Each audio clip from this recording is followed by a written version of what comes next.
And we're back. Back. I don't know why it does that. It's pretty lame. Hopefully we lose our peeps. Looks like they're trickling in. Man, it's like, how are you supposed to get on a roll? People will probably be like, oh well, it's over, it's crushed, it's done. And they won't know that we're coming back. But if that ever happens, just know we're coming back. Yeah, we're not going anywhere. So let everyone kind of trickle in. All right, here we go. There we go. Brandon, Bum, J.O.G. Who else? Paramedic, Mateo. We're missing Black Toria. Where's she at? The credit solutionist. Calling equals calling.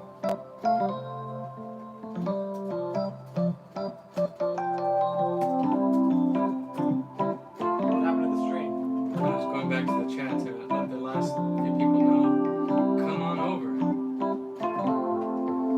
Yes, Brandon, please smash that like button. So everyone get in here. Back in action. Yeah, YouTube is acting crazy. So the point we were making was that what Kamala said was right. They have the highest rates of depression, suicide, alcoholism, domestic violence, everything, drug abuse, promiscuity. They account for the largest amount of pedophiles and child molesters. These people are hurting. So you don't go out and try and hate them because you're not going to make it any worse. Don't go yelling at them and cursing them. But ask them questions, and you'll see that they won't be able. Either they'll sit there and answer honestly, or they'll run away scared. But either way, you're showing them love. It's more love than the world's giving them. So if they have a chance of getting over this, it's because people like us will ask those questions without hating them for being gay, trans, whatever they think they are. Because you don't get your identity from sexuality or your ethnicity or the physical worldly things. Your identity really ain't crap. You don't have one. Technically speaking, you're just an observer, and the world tries to teach us to have an identity, to gain all these things about, like, it's just our thoughts of how we think of ourselves and our imagination, but it's all lies.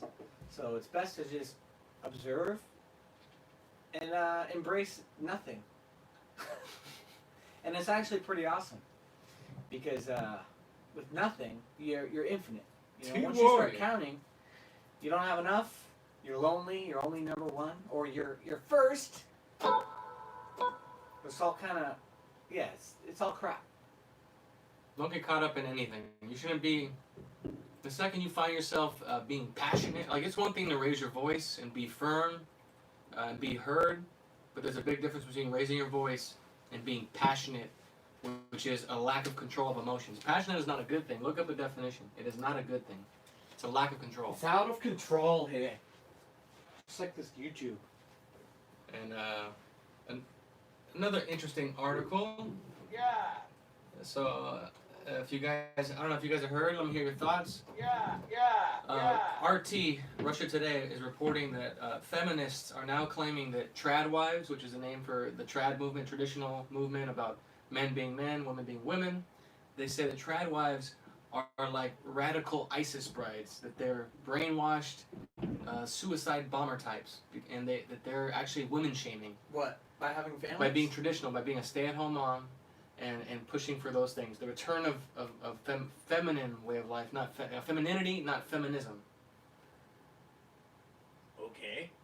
What do you guys think? Do you think? I mean, who believes all this crap? Yeah. How come they're so like they're allowed, and they do what they do, which is they create new definitions and stuff. Or like, we say this means that, and therefore it does.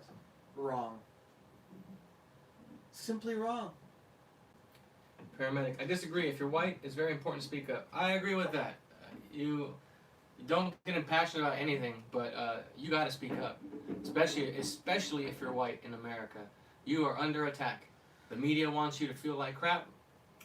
All these angry liberals. They want you to feel guilty for being white. They want you to hate yourself, and they're gonna hate you as well. They're gonna tell you have a privilege. Yeah, so you got to fight back. You just get the question is, you don't want to you play into their hands if you get overly emotional and you start operating from anger, because anger makes for a crappy fighter. You can't fight well when you're blind and you're mad. You're throwing haymakers instead of being strategic and going for those winning shots. So be a winner. Yeah, I mean, it's true. If you don't hate people as easy as it is to hate when people say stuff like that, when you hear the lie so often that it can get under your skin. But all you got to do, just don't accept it to be true.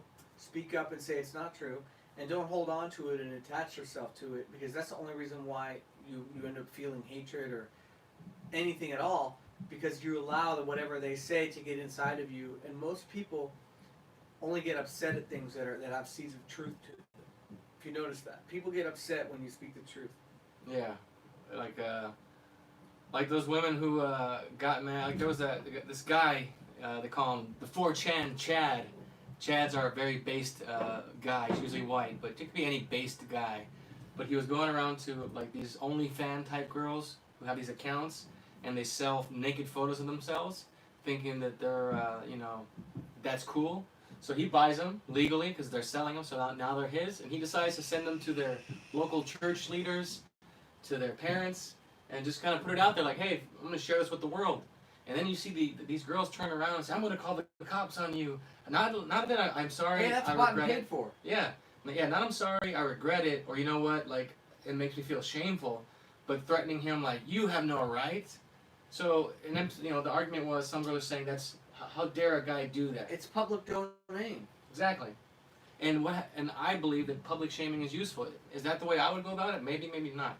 But without public shame, how are you supposed to make these people understand that that's wrong? Yeah. When the whole world in the media tells them that's okay. It's just insane how only degeneracy is what makes headlines. Only degeneracy, what goes viral, what's popular. It's only hatred, it's only divisive things. It's all bullcrap. Yeah. It wasn't like this before. I don't know what happened. Yeah, everything is always degenerate, booty shaking, like terrible behavior. Even kids, like they think it's cute watching kids do twerk moves and cussing like crazy, like. And I'm a booty guy. Yeah. Oops. That ass though. Yeah, Chad deserves a reward. But 4chan Chad. But no pun intended. Yeah, we got to start thinking about the younger generations and the kids and being examples in the public. What you do on your own, that's your business. But just put it out there for the world to see and all that stuff. I'm not a fan. If more people were speaking up, if there was some kid acting the way when I was little, I remember getting yelled at for throwing gum on the sidewalk, and some guy who wasn't my dad or my family immediately told me, "Pick that up, boy." And my dad didn't even defend me. He looked at me and made sure I picked it up. He was happy that guy said that. You thank people for correcting your children. I've heard this before, and I think I responded the same way, which was back in the day when I grew up, my parents would always take my friends, any adult side, and like if it was a stranger, and my parents would ask them what happened, and they would believe them because they were the adult. Nowadays, the parents take the kid's side no matter what, and they defend him to the end. That's my kid. And they're not teaching them the right way. Right, and then you wonder why these kids grow up making excuses. Spoiled. For all the wrongdoing. Yeah. Lin Chen, just our sugar daddy, just call them predators, talking about, I believe, the LGBT. That's what they are. Have you noticed that it's mostly the higher IQ that fall to the extra weird perversion? Imagination is wild when it is your God. Lin Chen, I appreciate you, and for that you have your own sound. This is the official Lin Chen sound.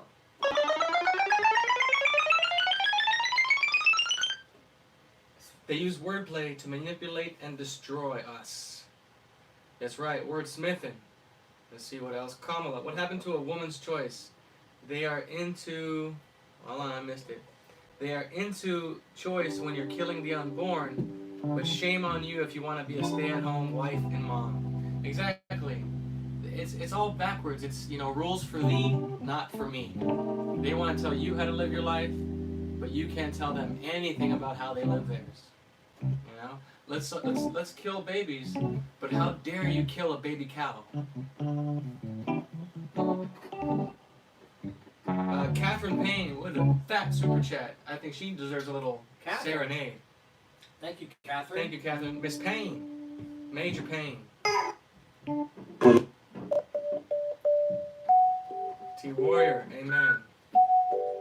Yes, sir, Para. Hopefully this will make the show expand and we can get some good production and guests. Why do black men like big butts? Asked T Warrior. I like big butts. That's like asking why do black people like fried chicken. You know else who likes fried chicken? I like fried chicken.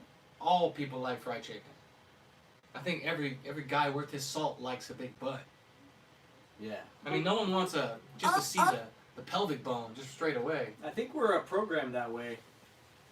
Yeah, I remember seeing a study where they tracked the eye movements of males when they're looking at a female figure walking, and men overwhelmingly look at the hips of a woman. I don't need a robot So that's or where a they're machine staring. to know that. Yeah, and then women overwhelmingly stared at a man's shoulders, looking for shoulder width, size, stature. Is that why no women look at me? Yeah, because you got baby shoulders. So yeah, for a guy, you got to work on those delts and then stand like that so they'll notice you.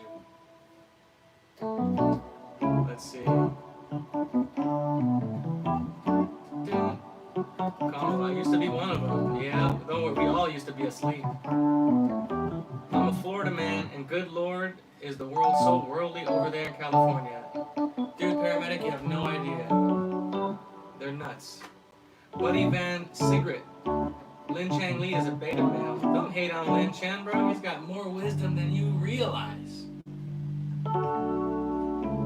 Lin Chan has knowledge. Big Bump. Sleep in my arms. She's gracious. Oh, Big Bump has a little baby girl sleeping in his arms right now. Beta! No, I'm just joking. That's what's up, man. Yeah, that's being a father, man. I haven't seen her, and I'm excited to go back to church when it opens. And hopefully you can bring the little runt. Yeah, Big Bump is a great example. Since waking up, one of the few guys I know that has young daughters, because people always wonder how daughters turn out with a good father. When look at Big Bump. Yeah. You know, he's raising his daughter comes to church. They have a great relationship. She's well behaved. You know, she's a kid. She's getting a little older, but she's still a kid. She has that innocence still, but she's wise. Yeah. She can chat with the adults. She's respectable, but she's not corrupted she by the world. Act up, you know. It's amazing, but that's because of the love of a father done the right way. Exactly. It's not random. Yeah, it's not an accident. That's why they call him Big Bump, because he puts bumps in his wife. Oh my God. No song necessary, says Catherine. Love you guys. We love you too. It's like a Tootsie Roll. The world may never know. How many licks does it take to get to the center of a Tootsie Pop? T Warrior says, Trevor, against the death penalty, but supports abortion. That's liberals. Exactly. Lin Chan said, thank you for the Space Invader salute. Thank you, Lynn. I appreciate the support, my brother. Just for that, I say... What the heck? I'm always messing up, man. I gotta click on the track. Just happy. It says, when politicians further Wuhan Corona lockdown saying not one life can be lost, ask them about abortion. If you really care enough about lives to lock down, then you should be anti-abortion. It's not about that. It's about a woman's choice. Exactly. If you're, and then they'll say, if you're pro-life, then do you believe in the death penalty? Exactly. Oh, Chris Hawk is done with his finals for the year. Congratulations, buddy. And it's a good feeling to be done with finals. Good Lord, they can be stressful. Matt, I cannot lie. You other brothers can't deny. When a girl walks in with a little bitty waist and a round thing in your face, you get sprung. Wanna pull up tongue. How's that song go? I like big No, not butts. the lyrics. We all know the lyrics. I forget. Oh, it's just a hip hop Yeah. drum beat. You might like big butts and fried chicken, but there are levels to this game, my young bros. I know, T. Some of the brothers, they take big butts and chicken to a whole nother level that I don't know if I'm ready to go there.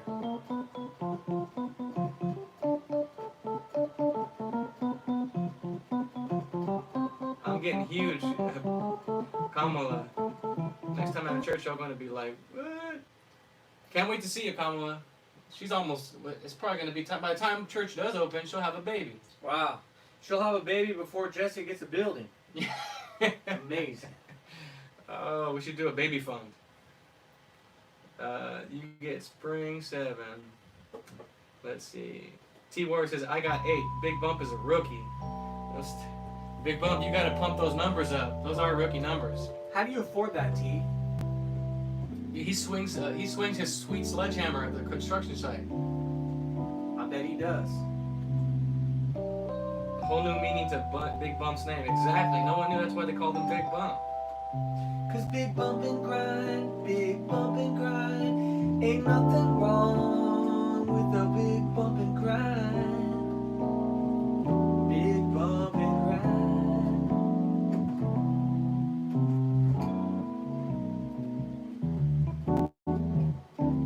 grind. Yeah, miss you too, Kamala. Can't wait to see you guys as well. Hard work and faith. That's how T Warrior says he does it. I believe it, man. Just hard work and faith. And if you actually are staying present, like it's like Jesse says, I don't have kids, but maybe T could tell me if this sounds close to it. But the way I feel now or see it is that I have no worries about it. I would just know what to do, because if I had a kid in front of me now, then obviously I'm going to buy different things. I'll budget differently. I'll be more aware of what I'm buying and what I'm spending, and I'll cut back on things that I don't need, because now this deserves more attention. So I think if you stay present, you'll figure it out. Is it the babies and the children that give you the fire to do everything you need to do? Or is it the mother that's like pulling and saying, if you don't get out there, it's your ass. If you don't swing that black sledgehammer. I don't know, my brother had a boy and he's hella beta. Yeah, I mean, your kids could still come out beta, but I think Mark's going to do just fine. I heard if you hit it from the back, that's how you get a That's boy. how you get it. You got to hit it from the back to the right. That's how you get it to the right. I didn't write that. I don't make the rules. Pretty eyes and pretty faces, especially on the forehead, are my priority. Cute faces are nice too. Lin Chan says he doesn't like the taste of animals, but he does adore big butts. Lin Chan is a man of taste. T Warrior says to you, God provides, not him. Amen, brother. Amen. And with that, I say,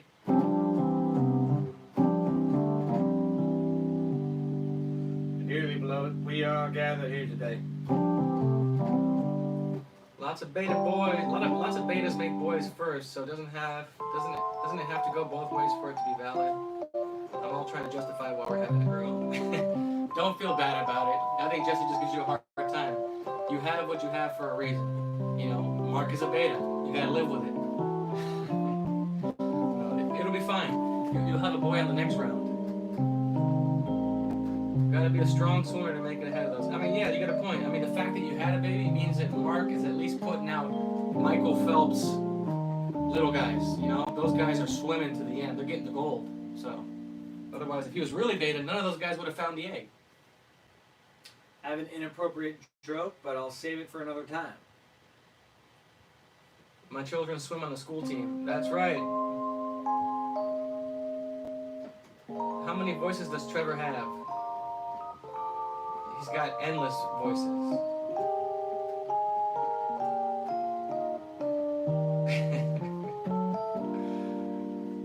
Just give us the inappropriate joke now, they ask. All right. These two little sperms are swimming towards the womb. They're swimming as fast as they can. One sperm says, "Oh, well, it's lying until I get to the womb." And the other sperm says, "We've got a ways, we've only passed the tonsils." Get it? Forget that science nonsense. First and last time I ever swam was during conception. Is it true, T, Victoria, our black friends?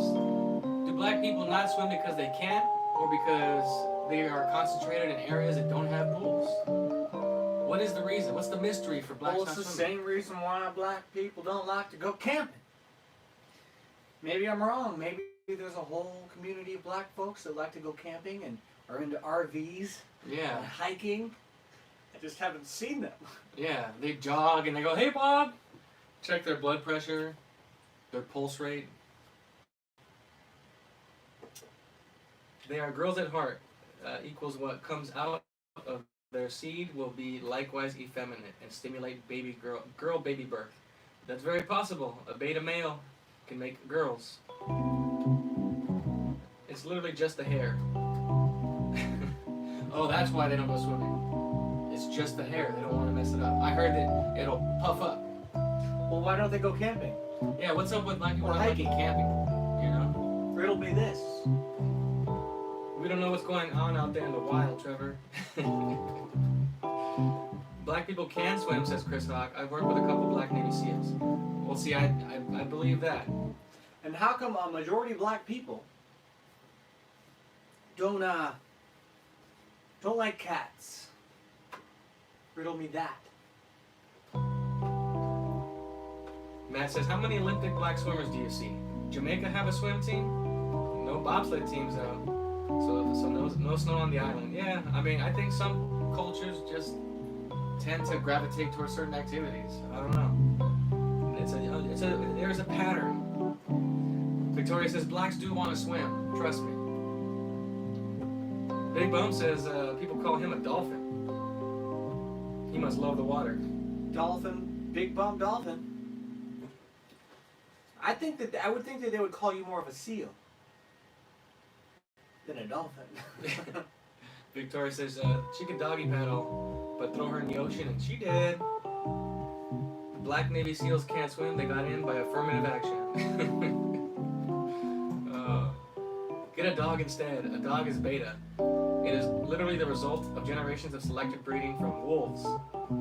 I mean, I like dogs. I prefer dogs, but I'm not hating on cats. I think you can get a real sweet cat. Like his dad has a cat and a It's dog. all in how you're raised as your child, all right? It's just statistically, dogs are going to love you no matter what. It's easier for a dog to conform to whatever you say, and that's why it's man's best friend. But cats, you got to raise them with TLC in the sense of letting them be. He's got a point though. He says they don't warn you when something's about to go down the way a dog would.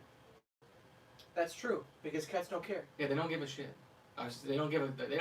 They don't give a darn. Watch your mouth, boy. I don't care if he does come back, Pa. Sorry, I mean a dog is not beta.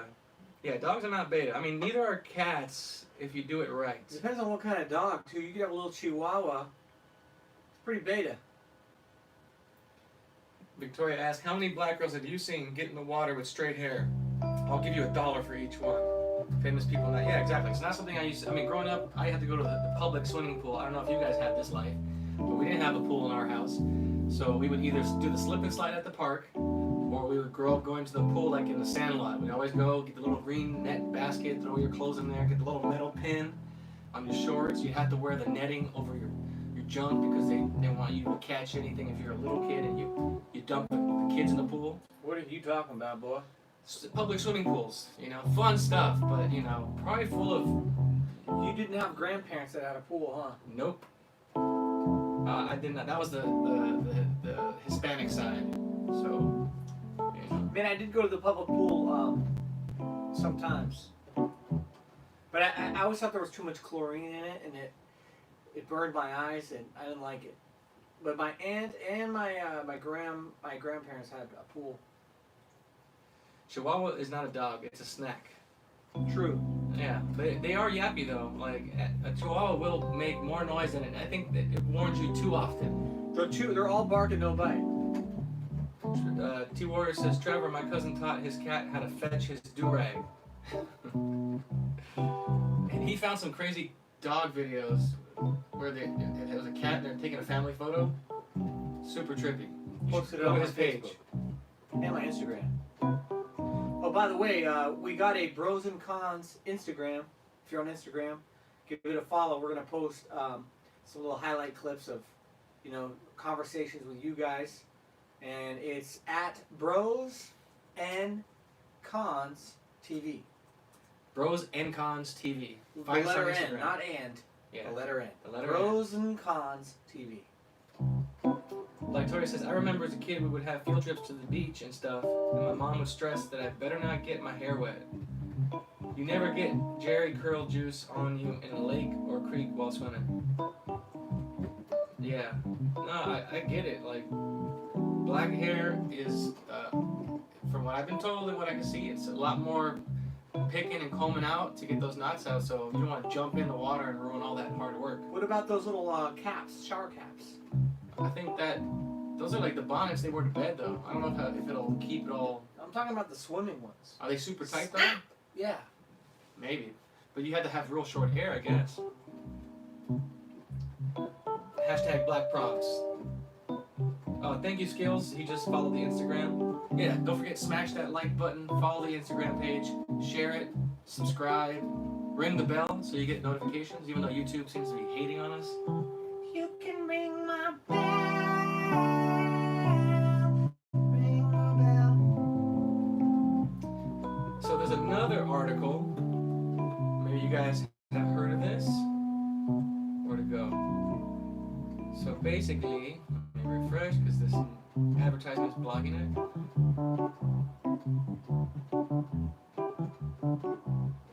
Where to go?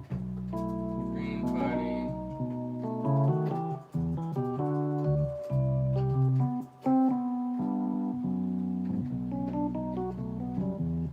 Well, you guys call in.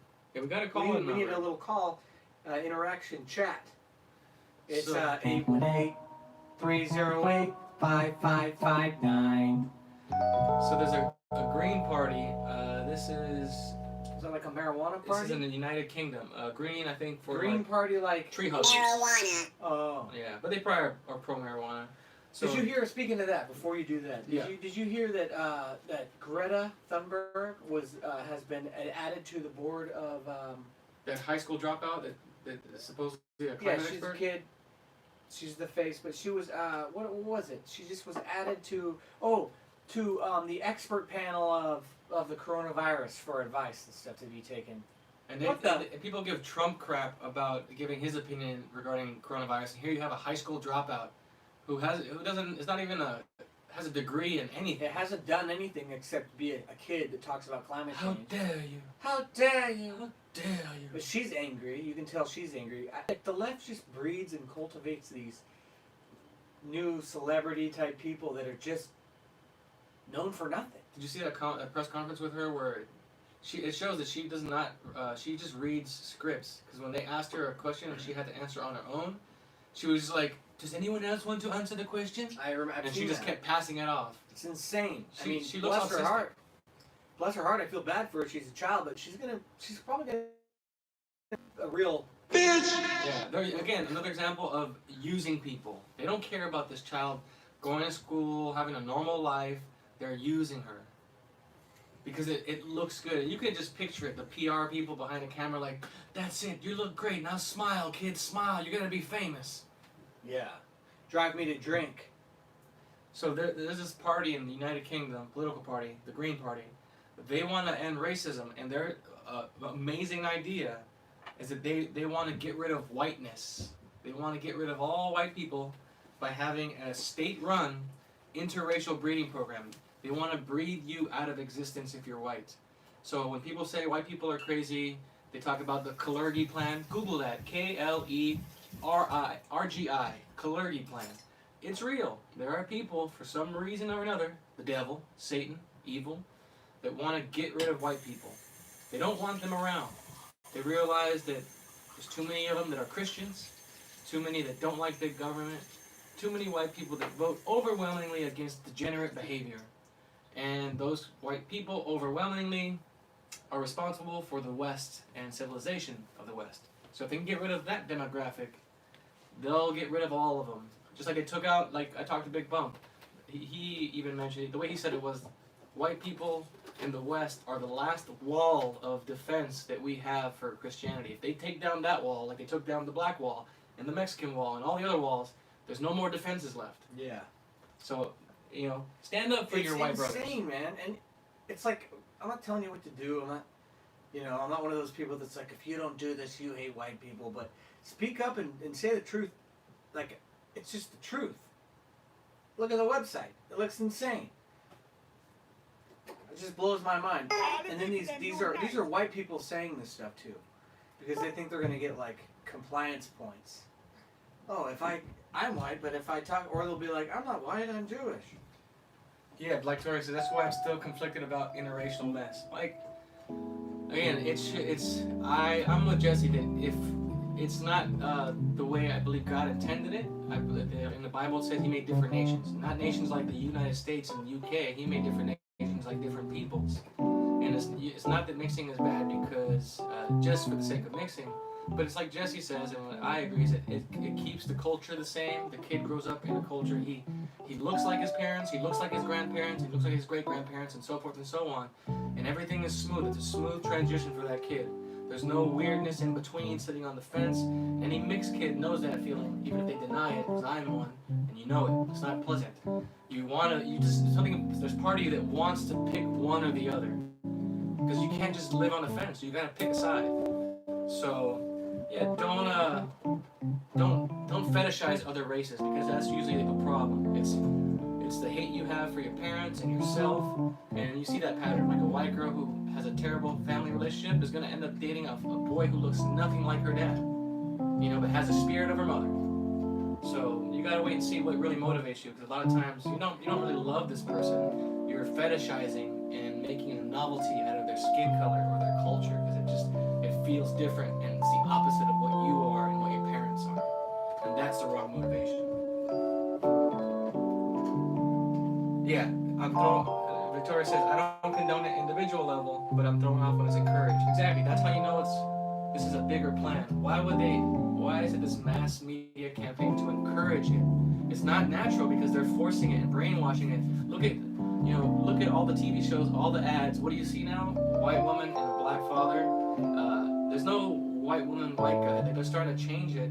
Maybe Asian woman, white guy. They want everyone to think that way. And if you even dare say, well, what about whites with whites, blacks with blacks, Korean with Korean, they think you're racist. But there's definitely some kind of media push to get these ideas in kids' heads.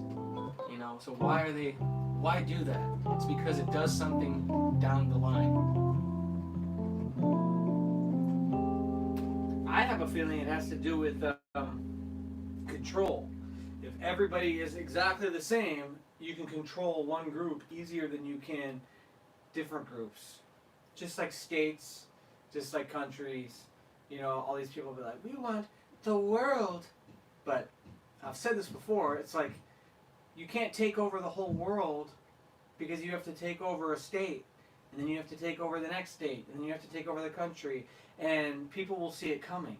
So I think that there's something that has to do with that same concept with ethnicities and stuff like that. And I'm a fan of, it's a small world after all is a great ride. What kind of ride would it be if it was just all one person? Yeah. You drive through the boat like and real quick, and you're like, wow, that's cool. He looked like me. Like, nothing cool. Nothing different. Yeah, like, I appreciate difference. Other cultures, I appreciate it. Doesn't mean that I have to be that culture and, impose my culture on them, but I appreciate difference. Right. It doesn't mean that it won't happen naturally. Like T says really well, race is insignificant. Our culture should be in Christ. In Christ we are one. We are on one accord by the same Spirit. Follow Jesus and race makes no difference.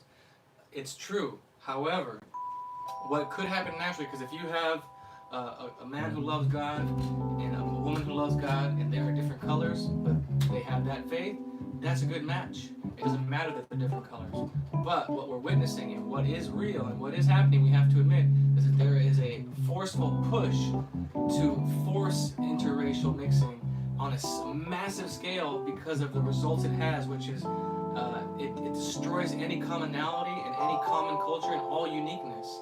And what I would recommend is look at the arguments of the people who are staunchly against it and see why they say it's a problem when you do that on a national scale. What are the repercussions of that? Think down the line how this can be detrimental and how it ruins diversity. It's actually detrimental to what makes cultures unique. Like, we don't see them forcing Japan to do that. It's just all these Western nations. It's interesting. It makes you gotta think about it. Jesse would be proud of my mom and dad. They made me, including 8 white babies. That's right, Stephen. We need my new phrase, like I told Big Bump, is make more white babies and have less black abortions, which means have more black babies. We all need more babies. Have more children. Just bring families back. Yeah, get married. Bring Like- families back. Like, what's it like? What's it gotta be like for a kid growing up? Like when I grew up, I go to my friend's house, and they had a family, right? What's it like nowadays where there's no families? It's just all single mothers. It's just all concentrated and creating a worse environment for people. It's influencing people to hate men. So like, oh yeah, fathers are never in the home. You know, they paint the pictures of dads so bad, but we all know that dad when it's really your mom. We're blames dad when it's really your mom. People don't take into consideration that men, they don't just get up and leave. They're driven away for some reason. And, you know, yeah, there's two sides to every coin, but I'm not saying men are perfect. But there's a cause and effect for everything, you know, and we need to start taking accountability for things. The cause creates an effect. And that effect is, okay, the father left. Why? You know, and going into the root and figuring it out.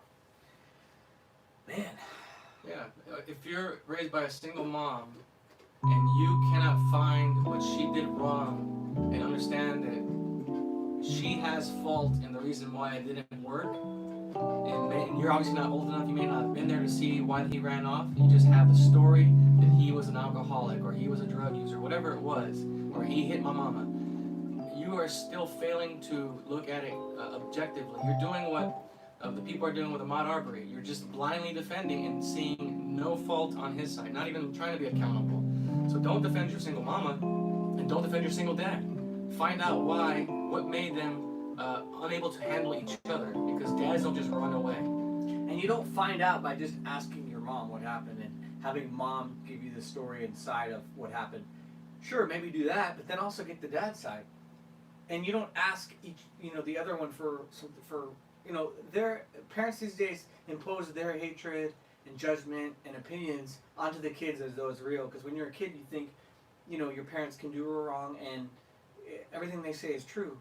And so, you know, you could go your whole life as that kid growing up believing a false reality when you could have just known the truth if you were direct. But I think a lot of kids are afraid to talk to their parents. Yeah. And parents should be leading the way by talking to their kids. Not you know, driving them to be afraid to be open with their family, and that's what's going to make kids want to lie and hide things and stuff like that. That's one thing that my parents did was they made us comfortable to talk about certain things. You know, we weren't afraid to talk about certain things. They weren't perfect, but I was able to go, you know, to my mom and talk to her about certain things. But there was an unhealthy imbalance there too, because it wasn't exactly the right way either. Yeah, it's kind of I know a girl. She got mad. She's a liberal, and so she blocked me on Instagram because I asked her a question about what post she made, because she always posts anti-Trump stuff and very feminist stuff, and she swears she's not angry, so I'll always ask her questions, but she gets offended by those questions. But anyways, the point is, this young lady, without giving away her identity, has a same situation that I've seen with a lot of girls. A father who wasn't home, who was gone before she was even of age, doesn't really even know her dad, and raised by her mom, and they have that same viewpoint of the mom. You know, my mom worked so hard, all by herself. She raised me and my siblings. Movies told me. Yeah, and not to mention all the propaganda that builds women up in their egos and puts men down. They can't even tell that's happening. But when I told her, you know, have you forgiven your father? And she's like, well, in my heart. But when she talks about him or talks about men, it's nonstop, 24/7. Men are trash. You know, women power, women power, women power. You can just see that this girl's still hurting, and she wishes her dad was there, but she doesn't have the nuts to admit it that she hates him. What they do is that they paint this picture of oppression, right? Whether it's women, you know, people of color, whoever it may be. And what they do is they skew your ability to be able to see and make clear judgment, all in the name of equality. It's like, you know, they're gonna prop this person up to be oppressed, like a woman or whatever, and then you can't be honest and say anything because how dare you? That's an oppressed. They've been oppressed for years. When, like, oppression is really has to do with the laws. You know, like all the laws are equal and we all have equal opportunity. Doesn't mean we have equal outcome. There's nothing to say that anybody is oppressed, you know? Like who's I don't understand it. I just don't get it. Kamala asks, Trevor, are your parents still together? They were together for like 30 something years, but then 2 years ago, my mom filed for divorce. And I felt bad for my dad. I mean, yeah, my mom had a good life, you know, she had a good life. And my dad was, you know, he did the best he knew how, but he just couldn't handle my mom. And yeah, now my mom's alone, you know. She doesn't really have many people at all in her life. And I feel for her, but it was her decisions, you know. She doesn't have, my sister has kids. And, you know, she doesn't really talk to my sister. She doesn't see her grandkids. And she's come up with all these reasons and excuses to justify why. But at the end of the day, the fact is, she doesn't have her grandkids in her life. And I think a lot of people do that. They fill themselves with all the reasons and excuses to justify why, to make themselves feel righteous about it, when it's black or white. You know, do you want your grandkids in your life? I would think so, because I know she does. She loves them, but I don't think that she's able to really acknowledge her part in things, because my mom's just been that way, where she can name everything everyone's done wrong, but you know, she's not one to go to somebody and say, I was wrong, you know, this is what I did, I contributed to this. And you know, I mean, she has her moments, but you know, to her core, it's like she doesn't operate from that place, you know. And I think that's important, is we got to operate from the place of looking at how we, because it's called cause and effect. And if something's happening in my life, I'm contributing to it somehow, and I can't just be a victim and blame. Would you say that which identity was more damaging to you and had the most damage, lasting damage to the family? Your mother's identity or your father's identity? Definitely my mom. Because when I was a kid, I saw it differently, because I was raised and her identity was imposed onto me. I was more emotional. You know, I felt like I was fooled, because when I was younger, I was closer to my mom, and I felt more validity and more like she understood me and all these things, because I wasn't able to see clearly, because my dad worked, right? And my dad was more closed off in the sense of, if I went and talked to him about something, he'd be there, listen and talk to me. But I didn't feel that comfort to talk to him, because my mom would, you know, talk about him all the time, and I had that closeness with my mom, so I was able to talk to her. Why would I go talk to my dad when I got my mom right here? And you know, so in the moment, in that time, it was like, you know, you're blind. You think that everything's cool, and that, you know, you got the best mom in the world. And I'm not dogging my mom. I'm just speaking the truth, you know. And it wasn't until I got older and I realized, you know, that my dad didn't do anything to me. He did the best he could. He went out and worked, and what he did that was wrong was he didn't come home and put his foot down and protect the kids from her emotional nature. And I think my mom deep down wanted that too, because I remember she would say that. She would say, you know, she wants him to wear the pants in the house, but he won't. But she refused to take them off. You know, anytime my dad would set the tone and try to do it, she would shut him down for it. It's like saying, like, I'll let you be the boss. No, you're not really being the boss. It's just she's the boss letting you play the boss. And so it never really, you know, worked. And it impacted my sister a lot, you know, because my sister was born with a birth defect, so she couldn't smile completely. So she was made fun of as a kid, and you know, I was afraid to, for whatever reason, I didn't stick up for her. I was like, you know, I wasn't the best brother either, but I also didn't have the example or the right way. I didn't have that father that was the example for me to see what a man should be. You know, and my dad he's a great man, but he didn't do what was the perfect example for me to see. And I'm not doing that. I'm not blaming. It's at the end of the day, it's my fault. And I've always loved my sister. I'm close to my sister now, but looking back, it's like, and I've told my sister this. I've confronted her and told her that, you know, hey, I'm sorry that I wasn't the best brother and sticking up for you and, you know, having your back when people made fun of you and stuff. Because I was more embarrassed, you know. I was like, I wanted the people to like me, as opposed to being like with my sister. There was this one time me and my sister got in a fight with this other brother and sister. It's pretty funny. I was in high school, right, and the kid used to be my friend. We were neighbors, and his name was Craig. And he black. Get up, Craig. Him and his sister, right? And some kid told him that I called him the N-word. And I'm like, what? Because I would never call anybody that, right? But some kid said it and told him, and then he went and got all mad. He's like, "What'd you call me?" And I was like, "I didn't say crap."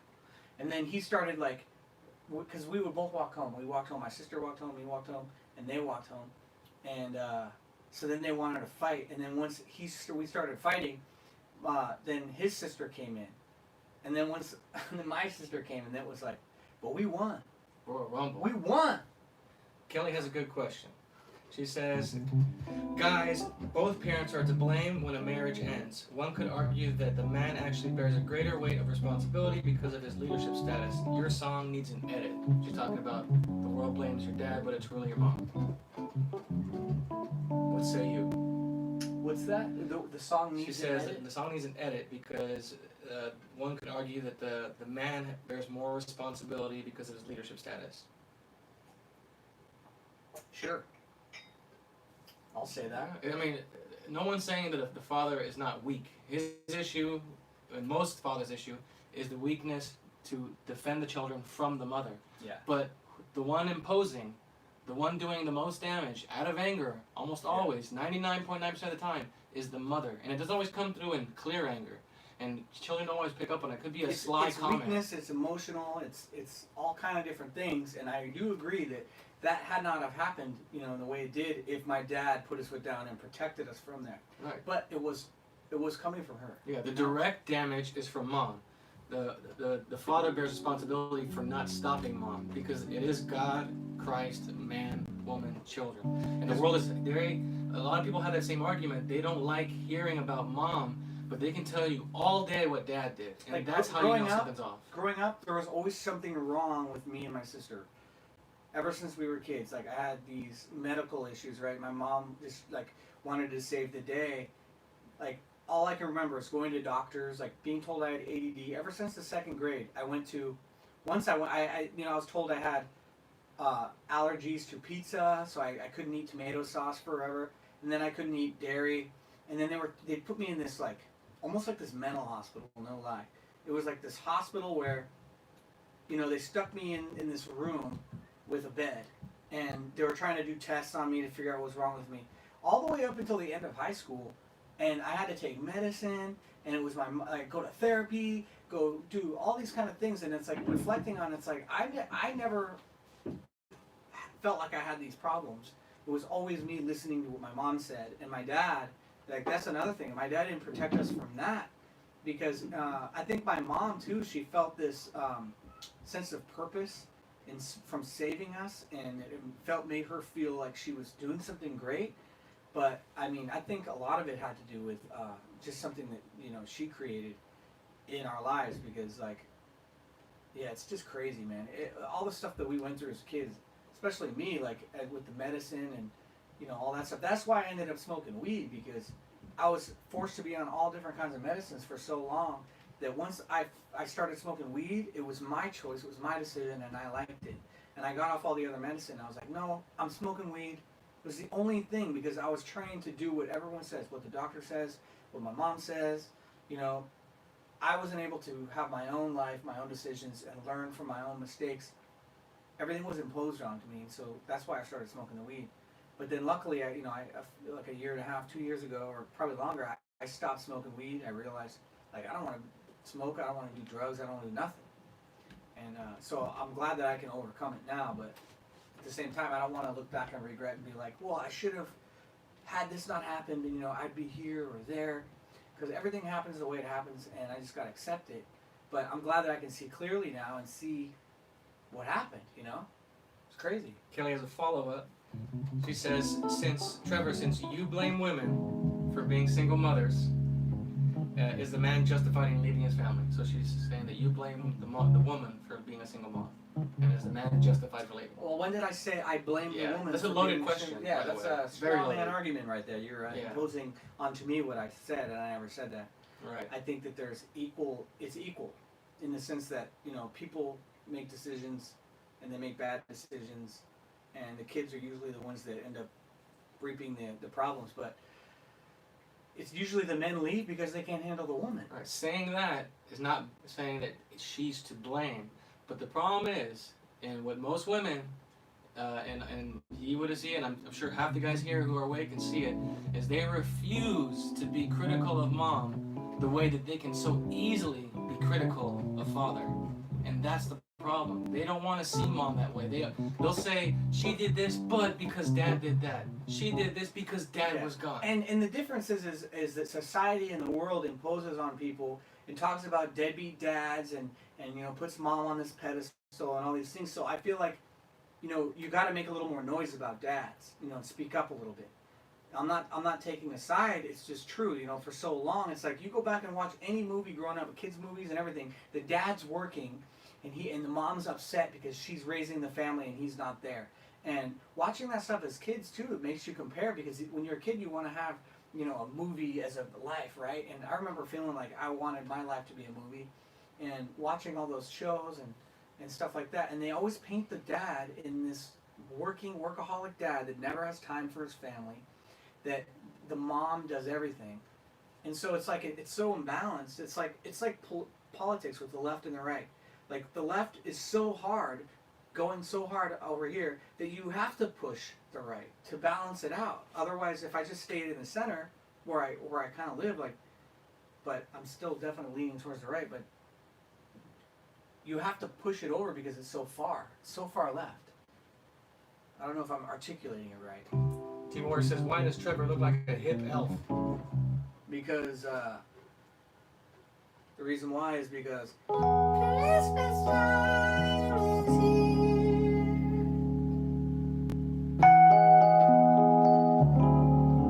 One for all, I blame them all, and it's God's fault he's queer. Nicholas Gonzalez with Super Chat. He asked if you know how to do Share My World, the Jamie Foxx show version. What's cracking, Nick? Nico, My man. IFBB Pro. Give us some of that good producer money, bro. We know you're making the big bucks over there, bro. What did you want? Share My World by Jamie Foxx. I don't know that. I don't know that either. Sorry, buddy. Dad only told the kids mom loves you, she wishes she could see you guys. The kids would be at peace. How can they be if they weren't even there? Imagine if mom was absent and dad only told the kids mom loves you, she wishes she could see you guys. The kids would be at peace. Exactly. I think the problem is like that girl, that fashion designer girl I knew, they refuse to be critical of mama, and women have the hardest time. I mean, first of all, women can't even say sorry most of the time in the right way. They have a hard time admitting they're wrong, let alone telling the truth about mama. Just because mama took care of you, and just because mama paid your bills, then mama didn't give you her identity, and you didn't get her emotions. Like Victoria said, if you turn out like anybody, most people... And that you're racist. That's not the case at all. Exactly. Calling out the truth and what you observe and see is true is actually love, because you're able to be, honest. And it's the same thing with moms and dads. Like the women, they've been told that they're oppressed and, more victims, Right. And so when you speak on real things with women, you're like, well, you hate women. Why are you talking against women? It's like, no, that's not true. Like, you could say, hey, if I said to Richard, hey, shut up, man. It's no big deal. If he was a girl and I said, hey, shut up, woman. Misogynist. It'd be all hell breaks loose. Yeah, this is the truth is, your kids are a reflection of the parents. They are a reflection of the example you set. And I don't care if dad left when you were 2, when you were just born, or when you were 10. Whatever parent raised you is responsible for the way you turned out. If you turned out as a drug addict, a thief, you were sexing out of wedlock, you've got 15 kids by 10 different men, you're a guy who's paying child support to 15 different women. It's all on your parents. They created that situation. Yes, you got to be adult and you got to man up and deal with it now. But the truth is, the blame lies with mom and dad. And most importantly, you need to face mom, because everyone has a hard time telling the truth about their mother. They always go easy on mom because they're taught to go easy on women in general. When you can go hard on mom and tell the truth, that's when you actually love your mother. Until then, it's not love. It's true. Because, like, my mom, and I go to these men's meetings, was just all men, and I've heard different stories, and I used to think I was a special case. Right, I had this unique life, and my mom was different and everything, until I heard all the other stories, and realizing the pattern, and that there's the same thing, and that my mom was the type to spoil me with emotional love, like being affectionate, being really sweet. And then once I, went against what she would say, whether it be for my dad or anything, I get this cold vibe from her. It's like nothing's wrong, and kind of treat it in a crappy way, where she would pull her love away, like, and that conditioned me and trained me to be like, well, I don't want to deal with, the repercussions of having her get mad or upset or anything. So I would just be quiet because I wanted the peace. And that's what my dad did too. He wanted to keep the peace, so he'd just end up backing down and being quiet. When he didn't take the courage to stand up, and I've seen him try, but when he did, it was by that point he was just so exhausted with the fighting and the arguing and the manipulation that he would get mad. And that's where he went wrong, is that he should have never gotten mad. He should have just spoke up routinely all the time, instead of letting it get to that last straw where you're just like mad and you're like, I can't take it anymore. And that's a trait you get from your mother, is that whole, you bite your lip, you don't say the truth, even if you're completely wrong about being upset about it. You just go along until you just one day you blow up and it comes out in one big ball of frustration, all because you lied about being okay with whatever you heard, what opinions you were in. Maybe you agreed, maybe you didn't, but you weren't honest in the moment. And then now you resented that moment, that person, that word, that phrase, and you held on to it. So it's those behaviors that you got to weed out. And again, no matter what anybody says, this is not about putting it all on mama's shoulder. But the truth is, the world exalts the mother, and it puts the man on the floor, and he's trash. Everything's his fault. Lin Yin Chin. So if you can't be critical of your mom, you don't love her. You don't at all. I don't care what you say. And people confuse. They think that well, I want to honor my parents, so I don't want to talk against them or anything. But it's not talking against them. It's just calling out the truth. It's seeing it as what it is. And that's what real love is when you can be honest. And once you're an adult, you don't have parents anymore. You're equals to your parents. You're both adults, and you can be honest. And if you're afraid to be honest because you think you might hurt them or whatever it is, you got to get over it, because you're hurting them more by living in that false reality and fantasy of, putting little cushions around everything, because you don't want, there to be any tension or conflict. And that's the way I was, and it was bad, man, because when the family would argue, these big arguments would happen because of those little built-ups of frustration and not knowing how to deal with it, because it wasn't a day-to-day thing where it was just being honest, saying the truth. My mom also was the type to get mad when my dad would correct her in front of us. She would manipulate it and turn it around and be like, how dare you do this in front of the kids, blah, blah, blah. But she would do it in front of us all the time. So it's that spirit. It was this double standard. I totally remember it. It's that spirit. And that's why if you don't have eyes to see how that spirit works, how the devil got Eve, which I mean, that's what we're fighting here, is the Adam and Eve story is what we're playing out. And when a woman can refuse it to the day she dies, but she will end up like Eve, alone in her little garden full of cats and dogs that she calls her children, until she can overcome that spirit and realize that it's not about hating your mother, but you need to see her for what she was, see that spirit that got passed from her mom to her, because that's the inheritance. It's the Eve inheritance. It comes through the woman, and the men are damaged by their mother, and it just makes for a bigger mess. But men got to stand up. In the end, yes, if all men stood up and lived right and put their foot down and didn't put up with that ridiculous spirit, then those women would calm down, and they like Trevor says, they would love the hell out of her. It would literally leave her. But if you can't face that as a woman or as a man, because a lot of guys will defend their mama and they'd rather fight you than sit there and talk about it, then the problem is in your spirit. Something's not right. Victoria says, and maybe this makes sense to you. Can someone who isn't physically present have an emotional impact on the person? Like a father who left when you were a child, is his absence more impactful than the mother who raised you? I think, because I didn't grow up with an absent father, but he did work a lot and he was absent in protecting us from my mom. So I think what can hurt is not the actual absence, because you can't hurt from someone doing nothing, right? That's what they're doing, is they're doing nothing. So what it is what you inherit. How my mom felt about my dad was imposed onto me, right? And I think that's the same thing with the single mothers, that the fathers are gone. They tell them a story about why their father wasn't there. They believe it, and they take on that energy, and it's not even theirs to have. The dad didn't do anything to you, and having the relationship between the mother and the father is their relationship, and it shouldn't be the kid's problem. I know that when you're a kid and you have just a mom or just a dad or whatever, when you watch TV and you see a family and stuff like that, you want that, right? So I don't know. That's just what I think.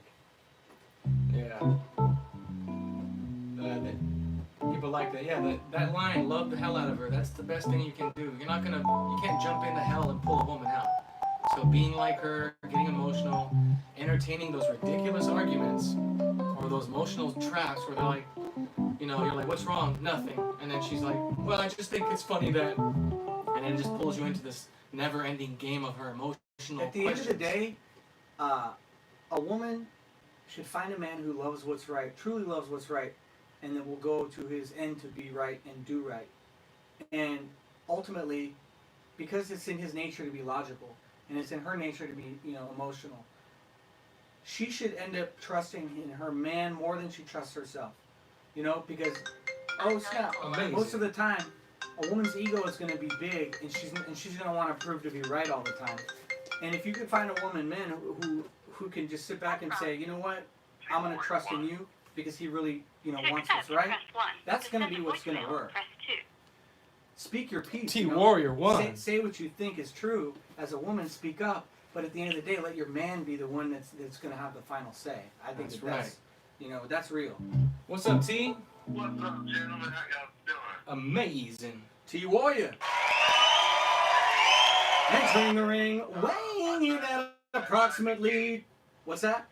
I tried to get Black Tory to call, but she said she's doing squats right now. Oh, that's true. I wish we could do a three-way. Well, she heard you talking about booty, so she's like, I gotta make sure that booty is popping. But man, the stuff that Trent was saying about his mom, I mean, it sounded identical to my mother. That's what I'm saying, man. And I thought that I was the special case, right? And go to these men's conferences and hearing the same stories. I'm like, wait a second, you guys all have the same mom. Yeah, it's crazy, man. My mom, when you talk about how she has a problem admitting when she does wrong, it's almost like she forgot all the crap she did to everybody else. Yep. Right. When I'm gonna tell you, I was just telling the guy this earlier. When I was in the 4th grade, I was doing some math homework. Man, and my stepdad, he came in the room, right? And he's screaming at me, hey, you need to do this. And, the dude is like terrifying the crap out of me, right? So I couldn't get the homework right because I'm sitting up here terrified trying to do homework. And the dude started beating me on my back with a belt, right? And so I'm like, wait a second, this ain't how I'm normally treated, so, this ain't right. And I'm sitting here scared to death. So I go tell my mom, hey, this is happening. She was like, well, you should have did it right the first time, And Sounds so like my mom. I know for a fact, if I go to my mom today, now I don't, that stuff's gone. Like, I ain't walking around all sad and hurt. It's gone. That's the past. But I know for a fact that if that came up to her, she would say, oh, you're lying or you're making it up. But if I say something that puts her in a good light, man, she'll talk about it for hours. Oh, yeah, I remember when we used to have parties and dance and all that stuff. She don't have a problem with that. But she can sit up and tell me everything wrong somebody else did to her. Man, my mom was a drug dealer, dude. Like, straight up, was a drug dealer, bro. I saw her, like, mistreat people. She had guns, AK-47s, 9s, all kinds of stuff. Wow. That was my mom, dude.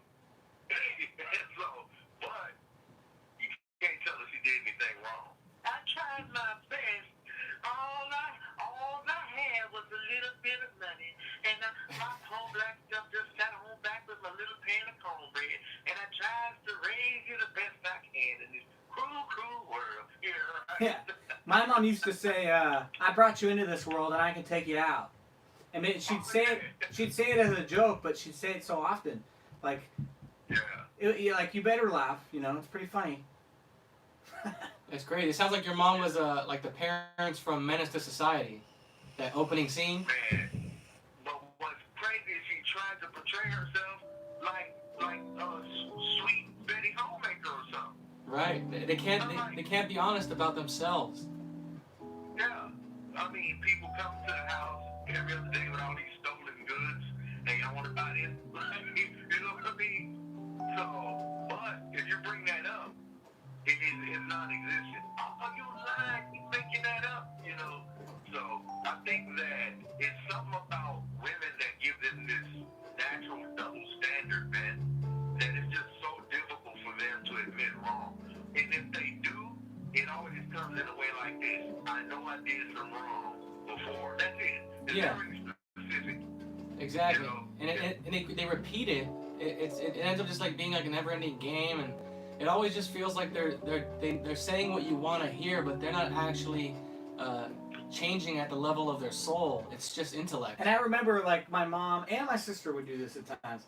Was when they would say that they were wrong, they would say it in this snide, like, "You're right, yeah, you're right," like you know, in some way that was like trying to let you know, like, you're wrong, but I'm saying you're right just to make you shut up. Like, I totally would feel that. Yeah, you know, one thing I noticed is that, and like you said, it's a cycle, right? So I think back to my mom and what she told me about her childhood. And my mom lost her mother when she was 9 years old. And so my mom had 4 brothers and 2 sisters. Okay, so that was 7 kids. Okay, and they went to live with their great aunt, and she abused them. She just beat them down and like dragged them to the house, you know, just treated them like crap. So she went from having like a happy household with her mother, and then her mom died. Well, now daddy wasn't around, but mom died, and then now they're in the house with a lady beating the crap out of them. But the lady that was beating the crap out of them, she killed her husband before that. What? Her husband was beating the crap out of her, so that's why she became so bitter. And so her bitterness went to my mom and her brother. It's just this crazy cycle, right? So what you said was true. It's like this cycle and the only thing that can intervene and break that is Christ. That's it, man. Yes, sir. That's the only thing. That's like, it. My uncles, every one of my uncles, I had one uncle that was 21 years old when he died. He got his throat cut. Okay. Wow. All my other uncles ended up going to prison. And to be honest, man, I've never been locked up. Now, I'm not gonna say I never committed no crime, but That's a different story. You know, for the sake of the conversation, I kept my nose clean for the most part. You know what I mean? Yeah. And one reason is because my mom told my brother. My brother was always getting in trouble, and you know she would have us standing there hollering, screaming at us, but she told us something. She said, "You know what they do to you in prison? They'll rape you, right?" And I'm standing here like 12 years old, and I was a sickly kid, man. Like I was always getting some kind of weird illness during the year or whatever. And so I was real skinny and frail, and I'm standing there thinking like, what? Like I can't even hardly walk my stomach. What am I going to do? Because I thought that kids could go to prison, like real prison. And so I was like, man, I don't never want to go to prison. So that's stuck in my head. So I'm like, man, I'm going to just do what I got to do the right way. You know what I mean? Exactly. And that's one of the reasons I mostly stayed out of yeah, man. No, it's crazy. It's so true, man. Like I mean, the proof's in the pudding. You can see it now. Like if all your uncles turned out that way, either dead or in jail, like the proof is in the pudding. It was their mother failed them, and so did the father. Like it starts there. And like yeah, they made decisions as adults, but what set them on that path? Who passed that spirit into them? Yeah. That's amazing. cycle starts. It's hard to break it, man. Yeah, and like I said, the only way to break it is forgiveness and God and Christ and overcoming that. Otherwise, it'll always keep repeating itself. And the only way to forgive it is it's not our doing to forgive. It's just us being still. And like the biblical question, right? What's so great about being still or whatever? It's like, because when you're still, you can see things for what they are and as they are, as opposed to trying to move around with our judgment and try to control things and see things in ways that makes us feel better. When we're just still, we see it as it is. And with that, when we can see the truth, forgiveness happens on its own. It's not my doing. It's like, oh, I see. It's like 2 + 2 = 4. You know? Yeah, thoughts are like when you. It's almost like for me, like how Trevor says it. I visualize when you're in your thoughts and you're in your imagination, you're caught up. There's movement. There's motion. There's a rush. There's chaos. And God is not that. God is that stillness where you can sit there among the thoughts, but you never get caught up in one and pulled away. Your feet are on solid ground, and you can see everything for what it clearly is, even no matter how hard it hurts to see it. Yeah. You know, I'm gonna tell you, man, like, I truly understand what it feels like to not operate in anger, man, because when I was in school, man, I had so many fights, dude. Like, it's unbelievable. Same with me. And when I was at home, I had 2 older brothers. Even though they knew I was 16 and frail, they had no problem roughing me up. I mean, it was like a hobby to them or something, right? And they would bully me so much that I remember one time I sat there and had a conversation with myself. And I was a kid. I was like, if I let them keep doing this, they're just gonna keep doing it. And man, I just became this violent kid. And I would fight and hit people with stuff, and just, you know. And so I took that same thing to school. And so at school, you know, I'd be going around joking and giggling, but as soon as somebody crossed that line, those hands get the line, you know. And but one thing I realized is that if my father had been around, then I would have gotten that direction and that discipline, you know. Yeah. And then understanding, hey, you can't operate in anger like this. You can't don't sit there and just have a disagreement with somebody, you know. So right now, I don't walk around in anger, man. I don't even know what it feels like to walk around every day mad like that. That's almost a level of insanity.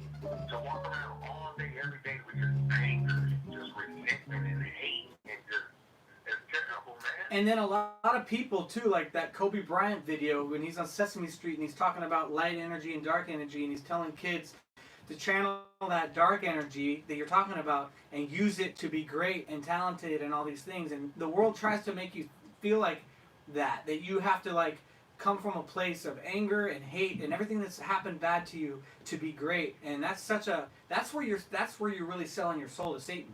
That's that moment right there. You should. The Bible says, "Let no darkness be found in your life."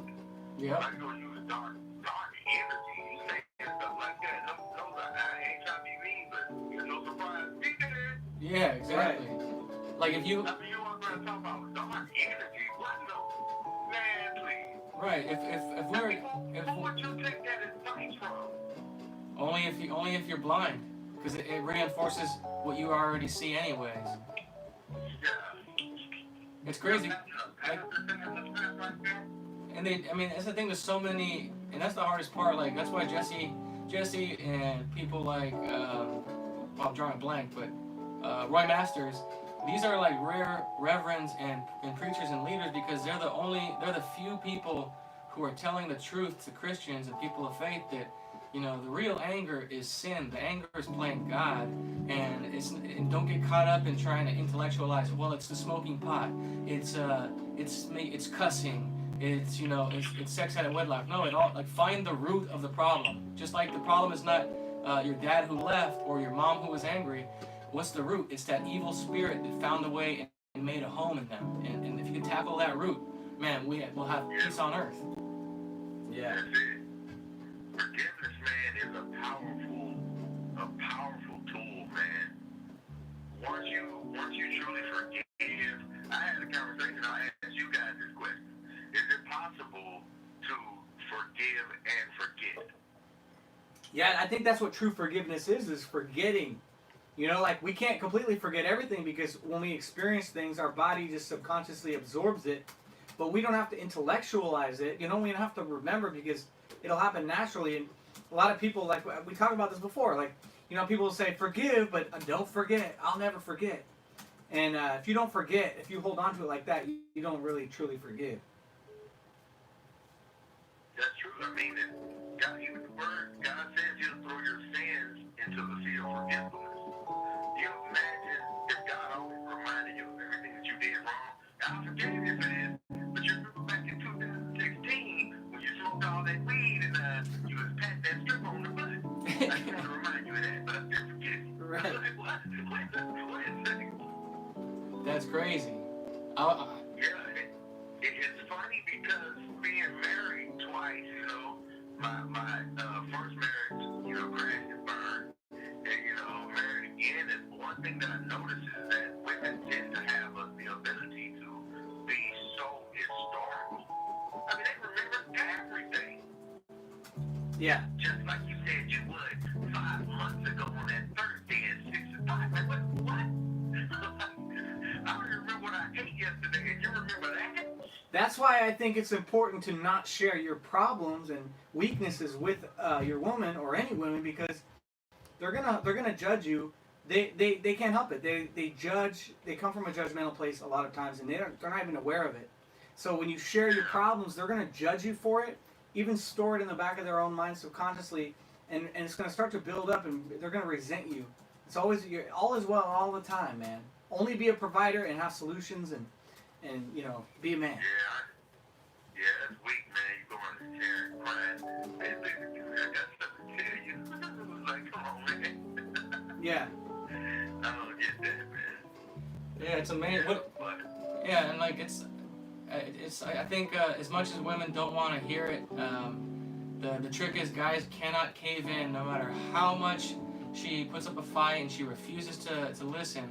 You gotta hold your ground because the second you cave in or you try to say, well, I guess I could see your point, you lost. Like you cannot give them an inch. You give them an inch, they will take a foot. And it's not even him losing; it's she loses too because she's losing that. You know, she needs to be able to follow him and look up to him. And if she starts to see him as weak, she's gonna lose.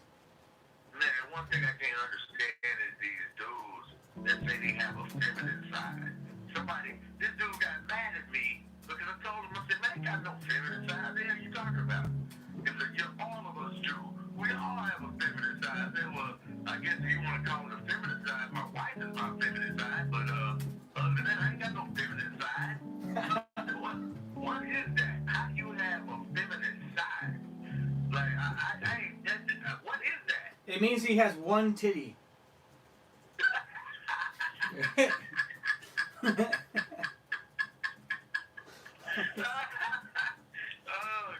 the feminine side.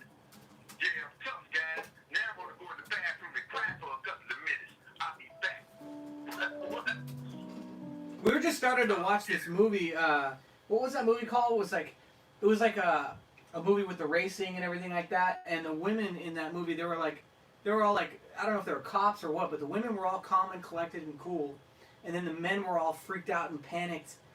And it was like totally like flipped around. You could so see that they were trying to like convince you otherwise. Like I don't know how to say it. But you remember what I'm talking about? That movie with the cars and the chases, and they made the men look super weak. Oh yeah, it was the women were like the strong. it was cool, like the collected. 6 Underground, and it was called 6 Underground with Ryan Reynolds, and it's just the main guys. They're all supposed to be a hired hitman, but the two guys are doing nothing but squirming and crying and complaining and like, oh my god, watch out, and then the girl's sitting in the back seat like this cool, like stone cold killer, just like, you know, calm down, boys. And they're all like hot and like it's so bad. Yeah, Horrible. it's completely switching the roles, you know, and it's right there in front of you. But it's common, man. And you see that in the commercials too. Like I saw a commercial, I can't remember if it was Boost Mobile or some commercial, right? But the commercial has the mom, right? And she's standing there, and you have two kids sitting on the couch, and the dad sitting on the couch, and the mom is there rationing out the phones to everybody.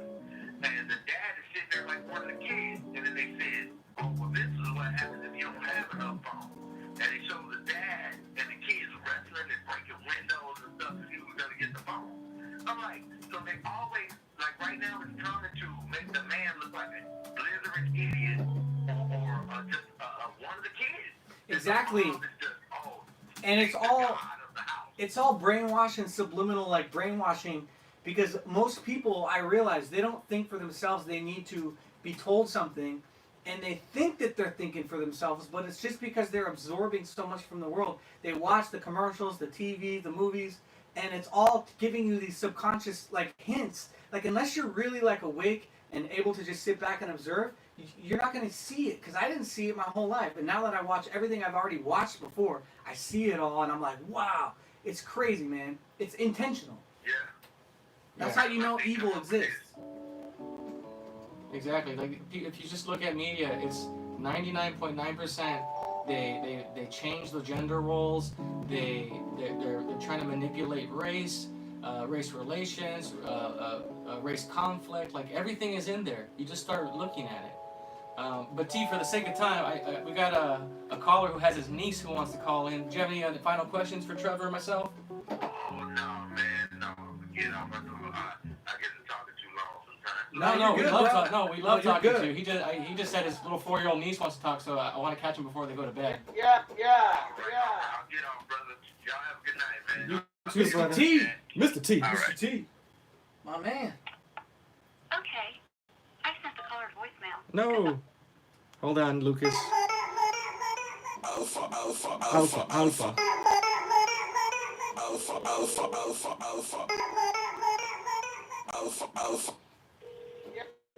Yeah. What's up, buddy? Hello? Is this the Lucas? Yeah, Lucas, here. What? What's up, buddy? Hi. Hey. Hello there. What's your name? My name is Valentina. Valentino. Wow, that's a fancy name. Very fancy, classy. No, they're listening to you right now, Tina. Yeah, we can hear you right now. So she's Valentina or Valentino? Valentina. Valentina. Valentina. Tina for short. Tina. Well, then this song is for you. It goes like this. This song is for you, Valentina. Head and shoulders, knees and toes, knees and toes. You know that song? Say. Head, shoulders, you know that song, right? Head, shoulders, knees and toes. Knees and toes. Go on, sing it, go.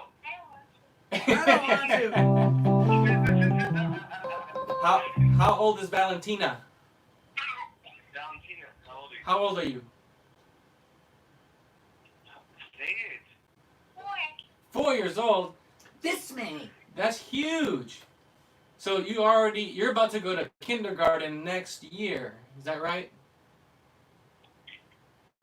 You're going to kindergarten next year? Oh my God, Tina, stop! They're talking to you. Oh, all right.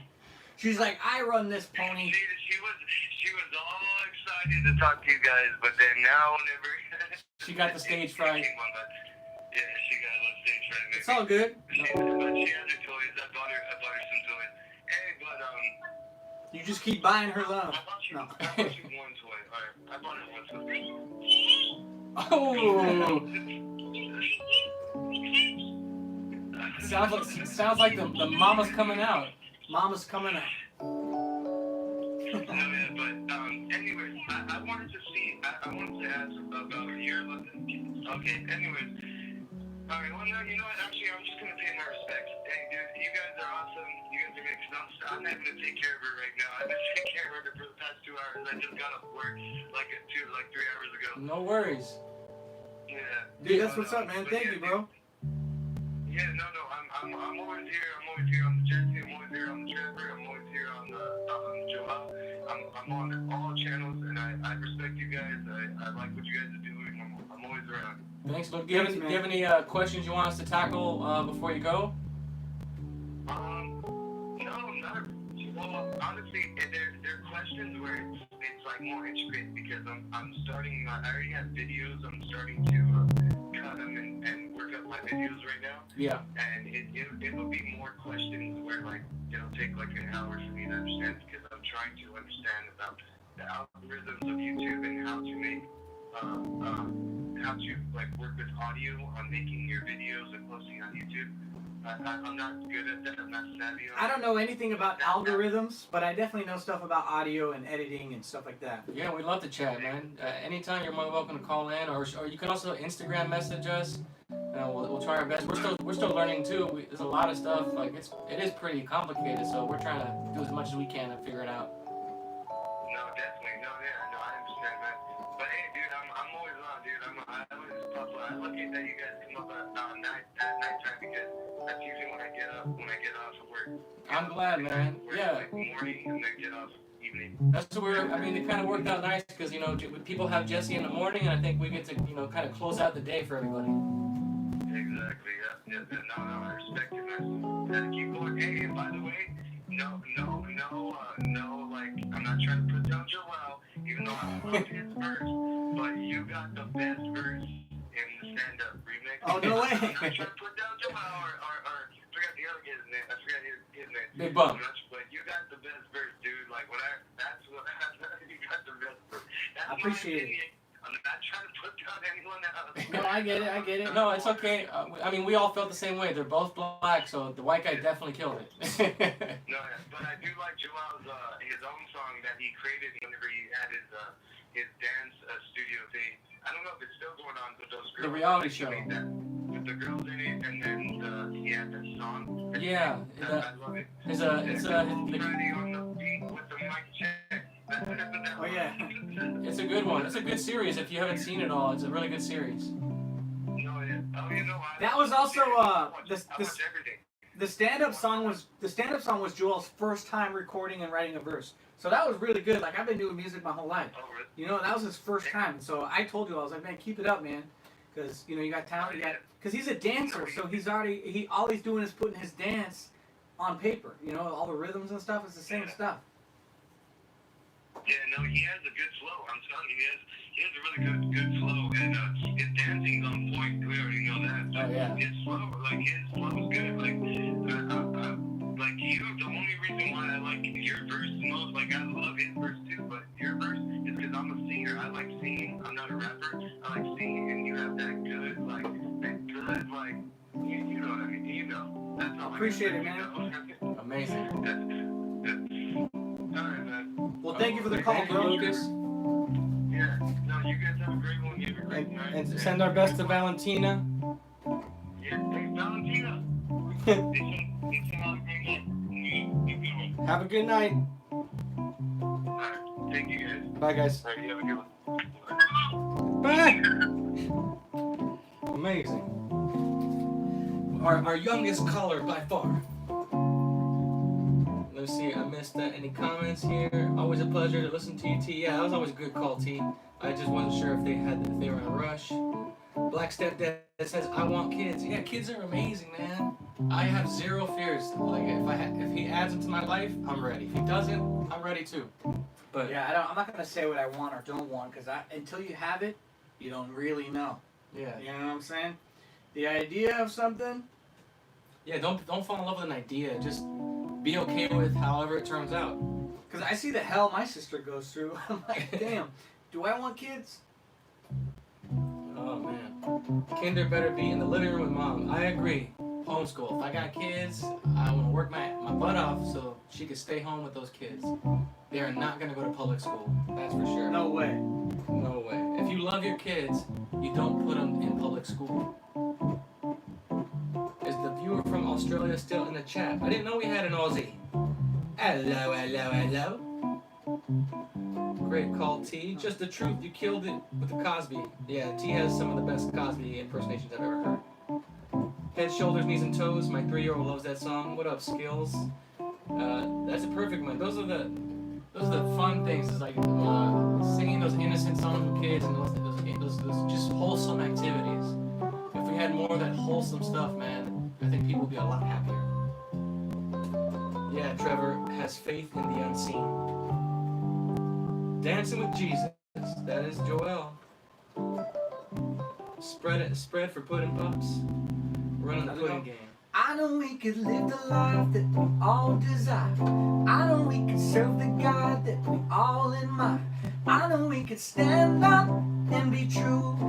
I know we could be perfect just like you. I know we could find a way to man up and stand up for what's right if we give our plans up. I know we can have faith in the unseen while we stand up and get back to the way we were designed to be.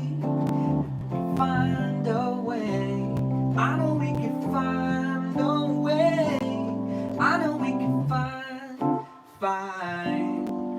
a way. Viagra commercial. Stand up. Are you having trouble with your wife? Do you need to get it up and have issues? Well, now with a new stand-up formulation, you'll have all the blood flow in the right places.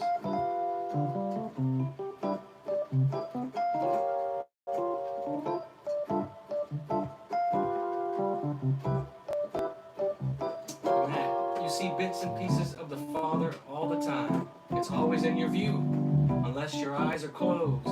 The Father is seen, He left His mark. You may be blind. Agree, God is ever present.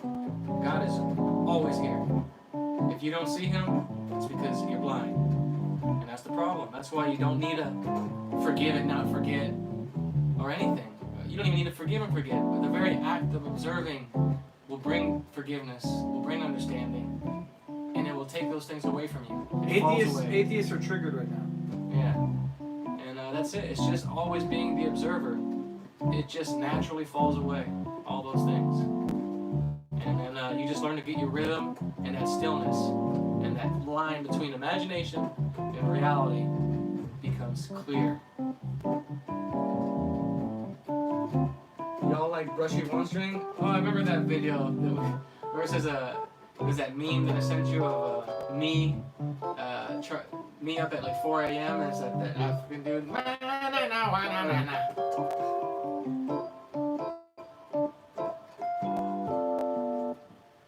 Yeah, brushy one string.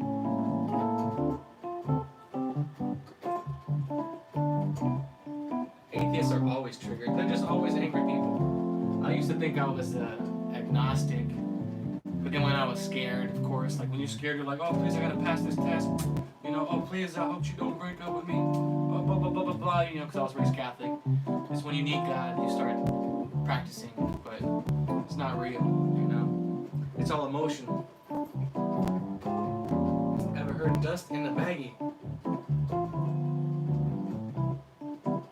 Never heard of dust in the baggie.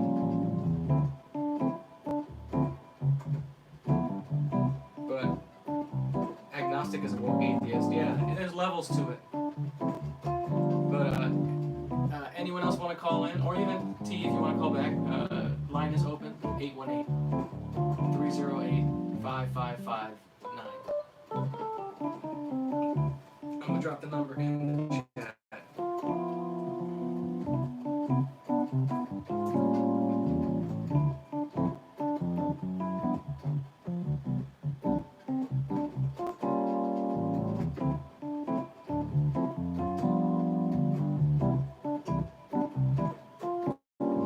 So in other news, there's I think it was in the UK, a mother blasted the teachers because the teachers sent the kids home with homework, and some of the questions on that homework sheet asked the children to define what is porn, what is hardcore porn, What? what is revenge porn, on the kids' homework. I don't understand this world, bro. So if you guys haven't heard about that, yeah, there's a mom who got on the media somehow and started blasting the teachers because their child brought home a homework page that had questions like, what is porn? What is hardcore porn? What is revenge porn? Just terrible, evil things. You know, they're putting these in these children's heads. Like, we are at war.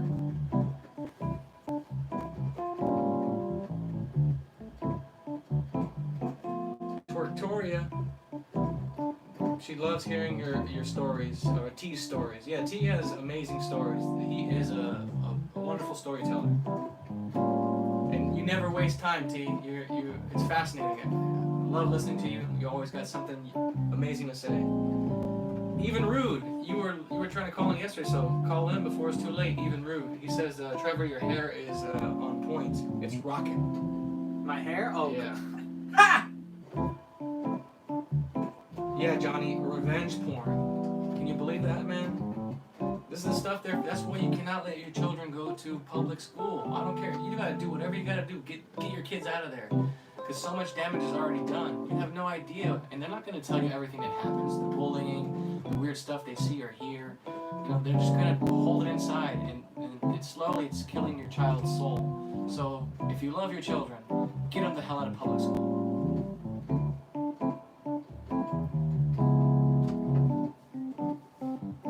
Yeah, completely ridiculous, Primal Bear. Don't wait for low call volume, buddy. Even Rude. Just step up. It doesn't matter what your point of view is. Even if you disagree, it's amazing. Just don't bring any anger. We'll talk about everything. But don't wait, because we'll sign off and then you'll be left out again. The website. Look on for Johnny if you want that article. Look, go to Russia Today, RT News, under the UK section, and you'll find that article. Stand-up comedy for Jesus. T. Nothing but the truth. The truth. Thank you, Victoria. There is the number. Even Rude. I'll drop it again. 818-308-5559. Skills, you can call in too. Anyone, don't worry, we got some time, so do it now before it gets too late. And whatever you guys want to talk about, again, we don't expect you to agree with everything. In fact, that'd be weird. You should be your own person and think for yourself. And it's always nice to hear a different side of the argument, because we can all learn something from each other.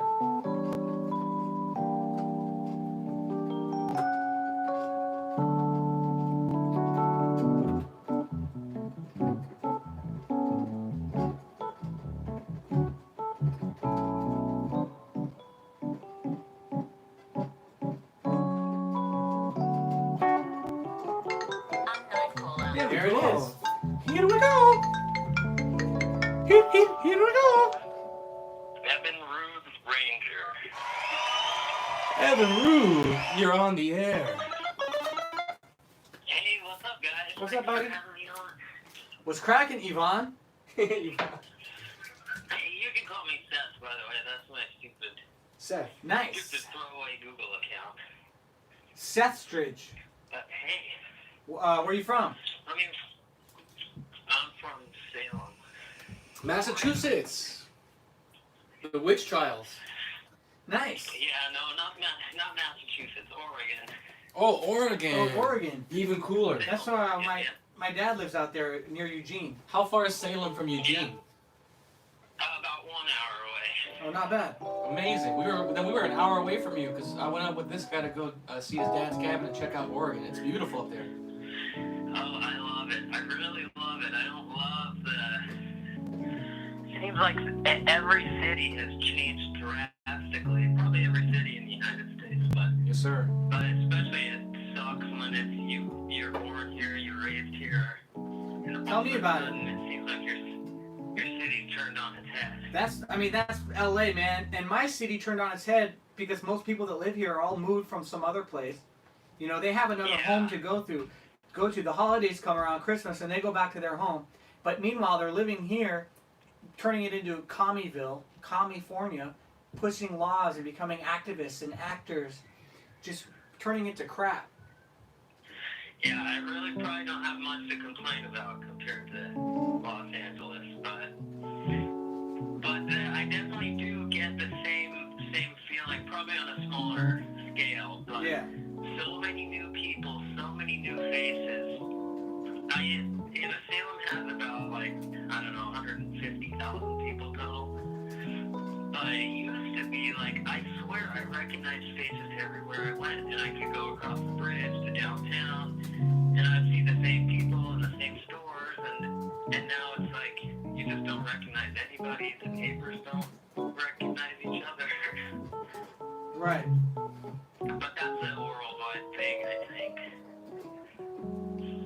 anyway, I was mentioning that I was technically a leftist. I'm not trying to dupe you guys or anything, but I wouldn't consider myself a leftist. The reason I said technically a leftist is because I took a political aptitude test,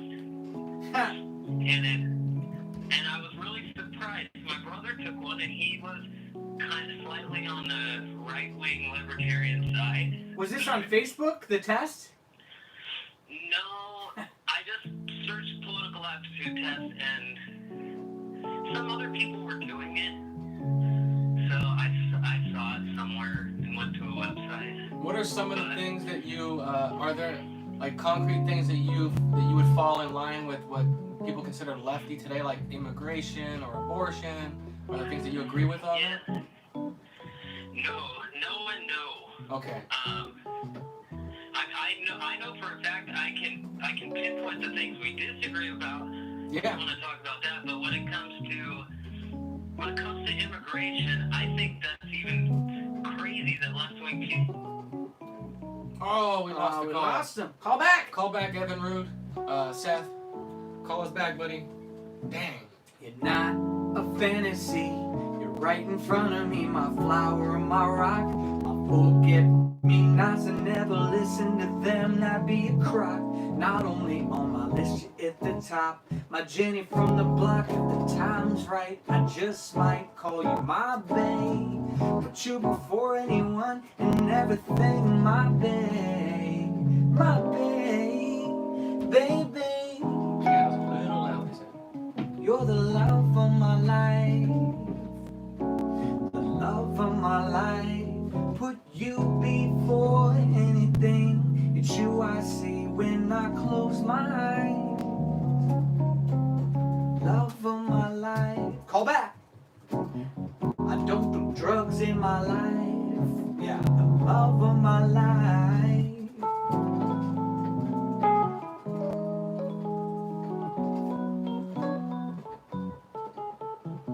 How's the volume now, guys? Better? Evan Rude, give us a call back, buddy. I was just about to hear your question. So, let's hear it. I guess when you get reception. Lucas says he's already had a counseling session with Jesse with him and his 9-year-old nephew and his brother. Yeah, with his nephew and his brother. That's amazing, man. It would be so nice to have. Are they getting busy? It's like, what are they doing up there? It would be so crazy to have met Jesse when I was like 20, before all the craziness started. But you can't think like that. Yeah, I don't regret it, but it would have been a trip. I mean, it's still a trip now, you know. There's people twice your age that haven't found a Jesse or realized anything in their lives. So True. My hand is killing me. I think I got so those OJs. carpet. Johnny McWong. Bueno, it's when he plays when you got callers, I think. Okay, so when we got callers, we'll be a little more conscious of the volume. Yeah, a little lower on the calls. 10-4, roger that. Copy. You guys are just trying to oppress me and silence me. Trying to impose. My hair. Chris Hawk says he woke up at 40 and he considers himself lucky. Absolutely. Imagine if you 60. Here we go. Salem, Oregon. Call from. What's up, buddy? Welcome back. You guys, oh my gosh, I'm so sorry. Don't worry about it. Ruined your show. Nah. No, you're good. You Never. just ruined my day. So what was you're about to say why, something about immigration. I'm saying I think if left-wingers are being consistent, they should be against illegal immigration, even if they are totally left-wing. I'm not just saying I disagree with left people about their point of view, but if they are consistently left-wing, they should be against illegal immigration because left-wing people are supposed to be for the working class. And the value of labor is the most important for the working class. Well, you know why they want immigration and all that, right? Well, I mean, I kind of have an idea. What do you think? Well, I think from the big company owner's point of view, that what I was saying about flooding the labor market with workers, Yep. it the big company owners like it, and the people who love the destruction of America like it because they can get all these opposing groups in one place to kind of be chaotic place. But the number one reason why is because the Democratic Party is losing, and they need the votes. So if they pander to these immigrants, they're going to get all the votes. Right, if they can legalize them, if they can make it easy to get their vote, even if it's by law, by hook or by crook, they will have complete power almost forever in perpetuity because they would outnumber us, which is why they're trying to make white people not have babies, conservatives not have babies, whether they're black conservatives or white, and just outnumber us with immigrants and people who they're not ready to assimilate to our ideology. They're going to import their own, and they're only here for the free ride. Oh yeah, I can't believe I forgot about that, but we're almost out. But you had it right. Now. We're almost there. So imagine another couple years. I mean. Yeah, have you ever seen those? We're really at the tipping point. This is great series of maps that show the different demographics and how they vote over the U.S. Yeah. It shows how it would look if it was all women, which would be all blue, all Democrat. If it was all men, it would be Republican. If it was all immigrants, it'd be blue. And you start to see that why they pander to these groups. And that's why they're feminizing the men, because they all have the same agenda. It's all control, so they can take over. It's crazy. Because, I mean, a strong man is the only thing that stands in the way. Whether he's white, black, Chinese, purple, green, a strong man with values is the biggest threat to the New World Order. And to Satan. Yeah. I feel what you guys say. You guys talk about race from a good point of view. I think you're coming from a good place. And I like how you take the reality, but you guys are also, I wouldn't call you racist. I think I would just call you non-judgmental, honest people. You're not going to judge somebody based on their race, but you're not going to lie about something obvious to make somebody feel better or something. Right. If there's a pattern, there's a pattern. I have a black family, uncles that married in, kids that were mixed children now because they had two children together. There's no hate there, but there's patterns, and to ignore those patterns, you don't love that person. You're being dishonest because you don't want to hurt their feelings. It's more racist to treat people differently based on the color of their skin. Like, people, if you're not racist, you're going to treat everybody equally, and their skin color doesn't matter, and call out people for what it is, because what's right and wrong is, it covers everybody. There's no, so the left people that are like super liberal and they're like treat others different. This person's oppressed. I'm gonna, they're the real racists. I mean, the Democratic Party founded the KKK.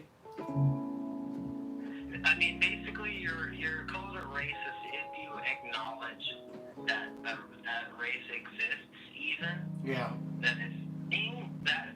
That steps you over the line into racist. So also, if the leftists were being consistent, because of the fact that they're acknowledging race and treating people better, even if it's not treating other people worse. I mean, they are some worse, but if they're treating a minority person better because of their race, they're acknowledging race, and they're also racist according to their definition. It's kind of like affirmative action. Like, it's so silly now. Like, when I was younger, because I was angry, I was like, yeah, that sounds so fair. But then you realize, I mean, it's wrong because you're in a majority white country. So when they come off the basis of there's underrepresentation, well, it's only because you're not a significant amount of the population. So Everybody should have the percentage of representation that they have. Exactly. So why force it and say there's a job of 10 people and it's 9? It used to be nine whites and 1 black, but now they want to make it 5 and 5. They're forcing it, and they're saying we're going to hire someone who's less qualified just because I want to have equal amounts of black people or Hispanics, and that's more racist than anything because you're judging now by skin color. Like, he's not good enough. I think he's dumb. He's not smart enough, but I'm still going to give him the job. Yeah, I mean, everything is just turned upside down on its head. I think even like requiring that there is equal representation of the population, that's kind of getting communist, you know? Exactly. Exactly. We have if we have 7 million blacks, then we need 7 representatives. And if we have 10 million blacks, we need 10 white representatives. That's even getting pretty communist, but the way they do it is even, like, exponentially crazier. They're saying this tiny little group of people need to be overrepresented, and I was noticing this the other day. I was listening to this guy talk, and he was reading some law, some old Supreme Court case from 1905, and the laws just sounded so communist to me. And then he started reading these newer and newer laws. You know, we started out as a rebel country, basically. People who were turning on their home country and creating a sovereign state. And we had a democratic republic. And it seems like we've democratically voted our way into a communist state. If you go and read other than the Constitution, which nobody cares for anymore, nobody listens to, nobody cares if they're breaking the Constitution. In government, they don't care. Right. Other than that, if you read the laws that they go by, it's like crazy communist stuff. Absolutely. It's the like same. It's the same thing they did to Russia. In a crazy communist state with communist surveillance and communist social rules. It's if people just study what they did in the Soviet Union to make the Soviet Union. The revolutionists were not ethnically Russian. There was some Russian Jews, but if you look at the who made up the communist board, the whatever, the commissar, whatever the hell it was all these ethnic Jews, a sprinkling of Armenians, blacks, and a couple other groups, but it did not represent the fact the majority of all these Russians who are majority Orthodox Christians. And that's exactly the problem with communism. It uses media to manipulate and exaggerate these groups, like the transgender bathroom issue. That they account for less than a fraction, I think, of a % of the population. Yeah, how is that even an issue that we've heard of? Right. So why does 99% of the population now have to bend over backwards to make them happy when they're less than a %? It's all exaggerations. It's just total communism 101. Yeah, I'm totally with you there, and I mean we're clearly thinking along the same lines on a lot of things, you know. But Where do we disagree? Where do we disagree? I guess the things I've disagreed with you guys before. Don't get me wrong, I love Jesse Lee. Yeah. He's hilarious. I think he deserves a pass for all my criticism. I'm not judging him. I'm not saying I would do anything better than he has done if I was in his shoes, first off. So I'm not trying to judge the guy, criticize the guy, but I disagree with you some about him and some about Trump. Okay. Because you guys are fans of Trump, aren't you? Or am I wrong about that? I don't hate Trump, so therefore I default. I got love for him because if you don't have hate, you got love. Okay. You know, so I'm not like a cheerleader. I like there are certain things I like about Trump. Which one thing I like is that he's, especially in today's climate, he says what's on his mind, and he treats everybody equal. You know, a lot of people see him as being rude and stuff, but he's rude to everybody.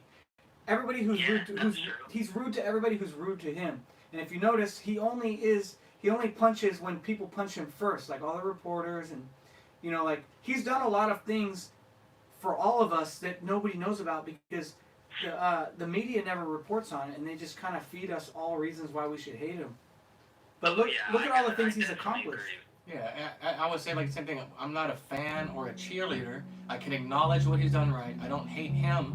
I don't. I just got love for him. But I can still objectively see there's things that I don't agree with, and I'm not. I don't think he's doing everything correctly. I think there's a lot of things I have issue with. That with his policy, especially how it hurts American workers. So for all the steps forward he might have done with ending certain trade deals. There's all these loopholes that still allow for foreign workers to take American jobs, and I don't agree with that at all. Yeah. It's like, it kind of seems like he wants to get the credit for something by showing he's willing to talk about it. He's willing to make the move, the first 5%, and then everyone goes, oh, look what he's doing. He's doing the right thing, and he stops at 5%, nothing mean, I feel personally like I got tricked a little bit. I have to admit. I was like, all right, I'll give. You know, I think I probably told myself before, never trust another politician. You know, I have my personal, ways about me and my personality that can be manipulated by politicians. Yeah, it's like Jesse. People, when you find Jesse, people will forget some of the moments where he's very clear that let no man be your teacher. Even at church, every Sunday, we don't go there to have Jesse teach us. It is truly, us fellowshipping and edifying one another. And he always says you got to think for yourself. It doesn't mean he's always going to get it right. So when people say, "Oh, Jesse's just a straight cheerleader," he's disagreed with Trump on the bump stock, any of his Second Amendment moves when he seemed he was going to start limiting our Second Amendment. So it doesn't change the fact that he has his own issues, and don't let that drown out. Don't let his praise of him drown out the fact that Jesse can be critical. And in the end, you should do for yourself. You have to look at Trump with your own eyes and make your own assessment. And don't let any man be your leader. Nobody except God. Yeah. Yeah, I wasn't out campaigning. I wasn't trying to convince my family members to vote for him or anything. I kind of begrudgingly voted and was like, all right, I'm gonna just at least give it the faith that it deserves. You at least have to exercise some faith first. You can't be just skeptical and negative Right. off the bat. Yeah, you should have no feelings either way. You just keep observing, and you just analyze it as it comes in. You don't hold on to the information because things can change, people can change, they can grow, they can regress. Yeah, and I haven't even given up hope that Trump will do anything. God can do miraculous things. Absolutely. And change people and circumstances and everything. So, Exactly. so anything can happen. But I just feel when it comes to the Trump disagreements, I feel betrayed. I feel like he says all the right things. Yes. And except for then sometimes he says really terrible, hurtful things, like joining in with the media to call his own base racist and white supremacists, and how racism and white supremacy should be categorized as terrorism. Right. So anyone who We disagree with that. these issues doesn't have the right to privacy, doesn't have the right to due process. Right. If you basically are what they call a white nationalist, which you guys fit into. Which is I am a white nationalist. Yeah, I'm a white nationalist. I have white heritage, and I believe in my nation, and I want my nation to thrive and survive. Yeah, I don't get it. Exactly. Something so mild as that they would categorize. I mean, the leftist media would love to categorize it as terrorism, and then Trump goes along with it. And Yeah, that's a huge problem. He gave into a communist tactic, which is why I believe if you are truly awake and you love what's right, you're gonna know that yes, he was the better candidate. He has done lots of good things, but at the same time, you need to see what he's not doing right, and you should always be prepared for the worst case scenario. You should have land. You should learn how to be self-sufficient. You should buy guns and ammo. You should not wait for him to save you. You should let God lead you to your own salvation. yeah, I definitely agree with you about that he's a better candidate.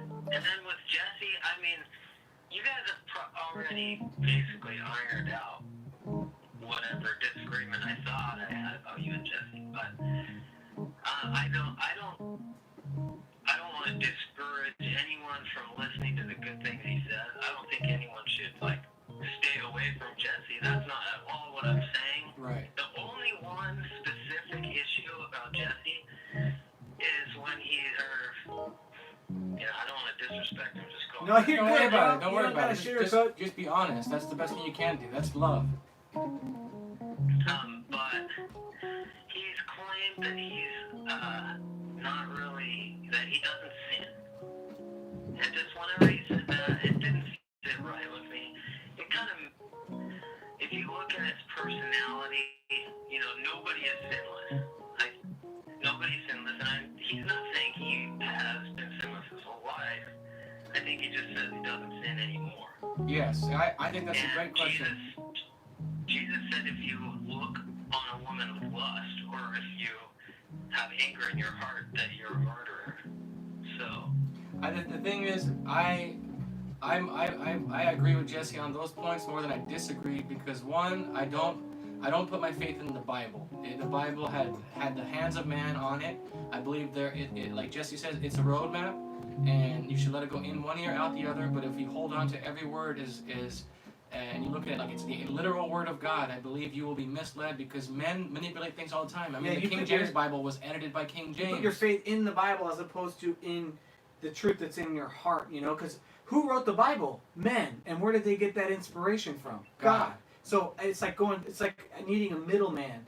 I know that it can be helpful and it can be a roadmap to lead you back to the right way, but it's not necessarily, you know, you intellectualize it when you read it and try to memorize it and all that, so I understand it. And the perfect thing, the reason why I don't disagree with that is because you experience it. Like since finding Jesse, since observing myself, realizing I had anger and hate. When you don't hate people, when you're just honest, I don't feel those emotions. I don't feel that evil anymore. I don't feel like I hate anybody. I don't get resentful. And to me, those are perfect moments. It does not mean that I cannot be pulled back into temptation. The devil's always there. The thoughts are there. He'll try to get you to fall for it. But I believe that's perfection. When you are living in that present moment, you cannot sin because you're never going to misstep. You have God guiding you. You know what I find in it? That's my thing is I feel like Jesse kind of trolls and catches people to maybe, because this is what I realize is only God can judge, right? oh yeah, you could be doing that. I could be misinterpreting that. Do you agree that only God should judge and it's not our right to judge? No, I don't. I disagree. And we finally found a substantial disagreement here, so. So you But think keep going what you're saying. you think so? You're saying you think that it's good for human beings to judge? Yeah. Well, so Not unrighteously. unrighteously. So, because the difference is like I think it's good to discern to where you can see right and wrong, but judgment has a feeling attached to it where you start, you know, feeling some kind of way about it, whether you hate it, you know what I mean? So you think it's good? I guess I know what you mean. I think you should judge righteously. I Okay. think you can judge. You can judge a sin. Doesn't it say in the Bible though? Doesn't it say somewhere in the Bible that only God can judge? It says not to judge lest you be judged, which basically means don't judge others in a way you wouldn't want to be judged yourself. And because to me, when I hear judged, it's a feeling like hate is a judgment. Discernment is being able to distinguish right and wrong. So I'll just say when I hear What does judge do? judging is taking a feeling out of it, like someone does something wrong and then you take on the hatred and on discomfort inside because of what they did, as opposed to just seeing it as wrong. I understand, but I mean, what does a judge? Does a judge have to have? I agree. What do they do? I agree with. A judge. Well, they don't have to feel anything about it. They can just see what's right and wrong and what's in the laws. I think and you're make right. a decision. Like I think. Sure, they could even disagree with it and make a ruling based on the law, even though they might disagree with. I think that's for me. Jesse actually might have. He did. He went over this in church one day when he said that it came to him and he realized that he was putting too much emphasis as if there was a difference between judging and discerning, and I felt the same way, and I agree that judging and discerning is practically the same thing. What matters is, are you judging with anger or discerning with anger? Because I make a judgment when I say I'm not going to marry this woman or I'm going to buy this car. I just made a judgment based on information, and so it's not inherently wrong, but it's where it comes from. And I think he was trying. I think it's just we're limited by language, and you try to find the best way to say, to explain a concept. But I think in the end, what the issue is that anger and that spirit. If you have that, if you're working from the devil, like how he says, you cannot ride two horses at once.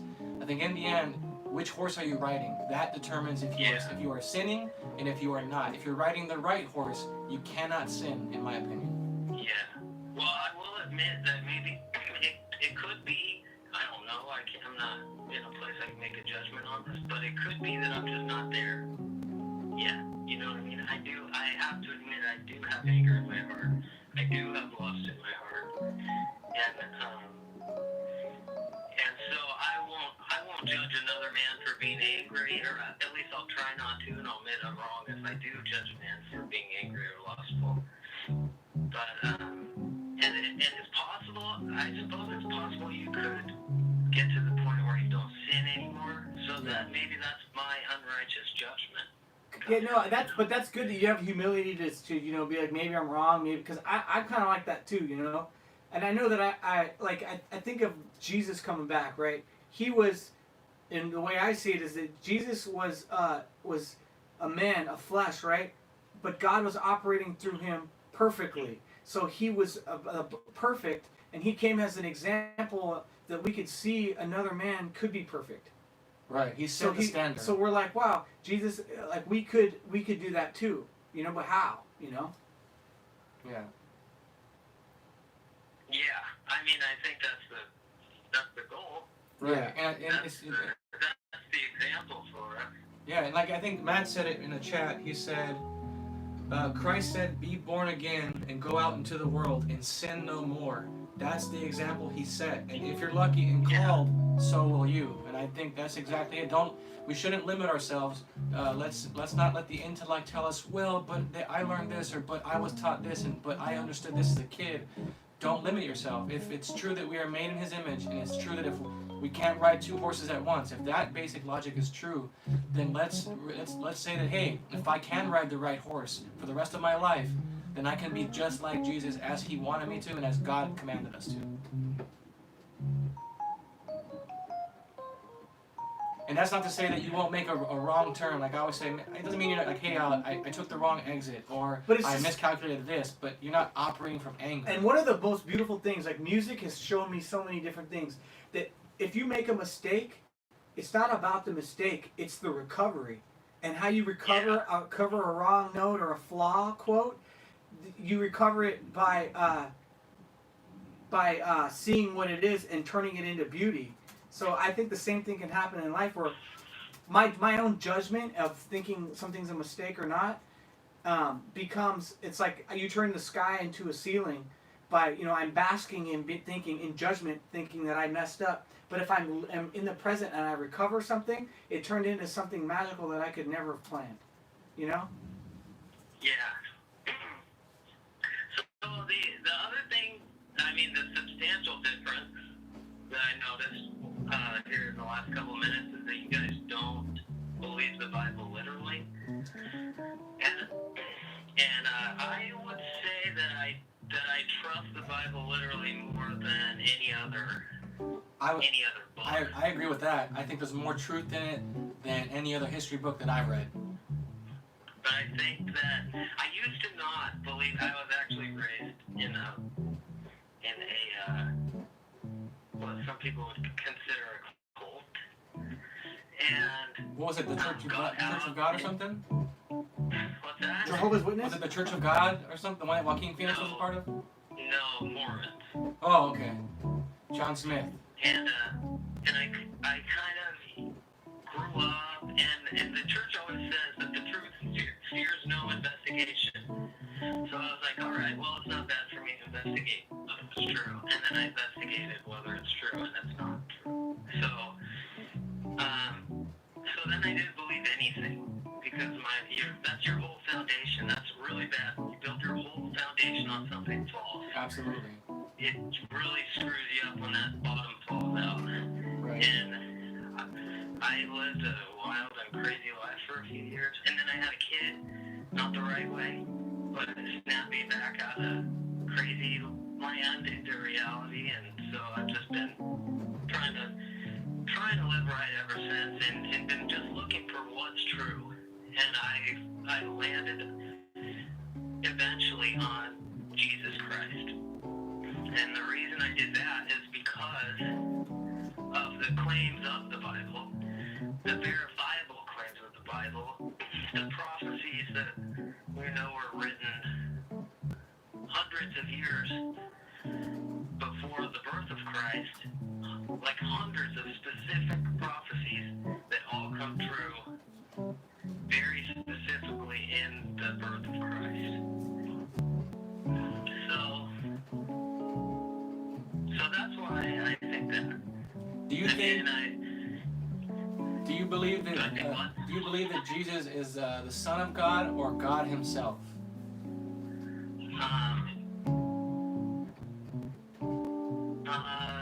Both. I was gonna say both too, Yeah. because he's everything, man. Yeah, I don't think He's both. I look at it strictly like a family thing. He is the Son, and God is the Father. But I mean, it's at least you're not like some people. They get upset that you even look at it that way, and they resent you for it. They can't even think that, hey, that could be true. Maybe you don't understand it. Maybe it is just the Son, and He is not God Himself.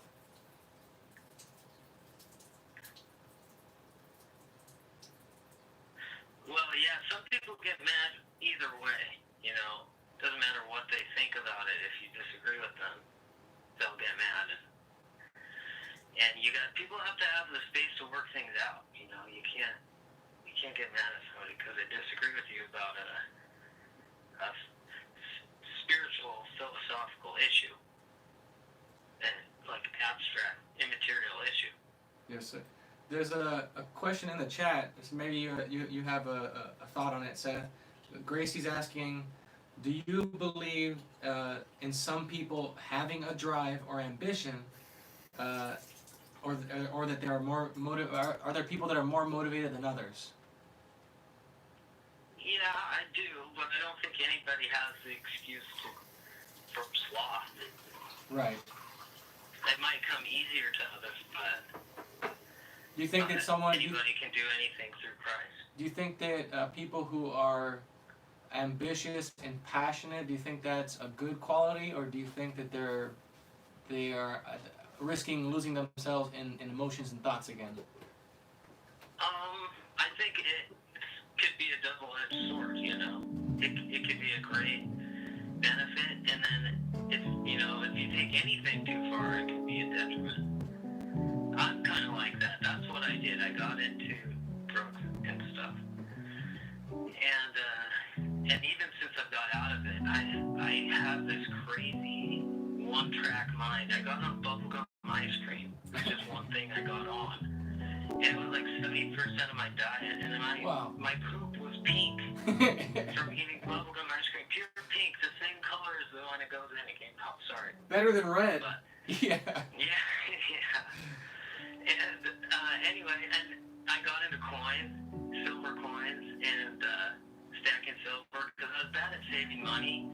I just spend money like crazy, and would spend every cent I made. So now I started collecting silver coins, and I do that like crazy. I love coins. I think everybody should turn their fiat dollar bills into silver coins if you don't want those dollar bills to be Worthless. There's another question from the chat, Seth. Do you think the Earth is flat or round? I don't. I mean, I feel the social shame that everybody feels whenever you ask them that, and I don't have this feeling like the Earth is flat. Mm-hmm. But I'm not going to argue with a flat Earth person. I haven't looked into it. They know more about it than me, but so does anyone who's looked into it. So I know what they taught me in school. I know that 90% of the other stuff they taught me in school was evil, was separating me from my parents and God.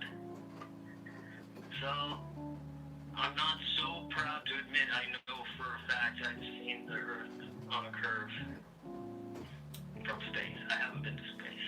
Yeah, well, at least you're like humble enough to like say, hey, I don't research it, and Because he said he believes in the Bible more than anything, and isn't the Bible say the firmament's so above and so below? it does imply that there's a firmament. I have heard people say something about that, and I have seen that scripture quoted. I think there was that where they get the flat Earth thing. It's not that he said it's flat per se, but there's something along the lines of that the Earth is like extended out, like it's rolled out, almost like a map, like flat 2D. So they take that to mean that it's flat. Yeah, I don't disagree with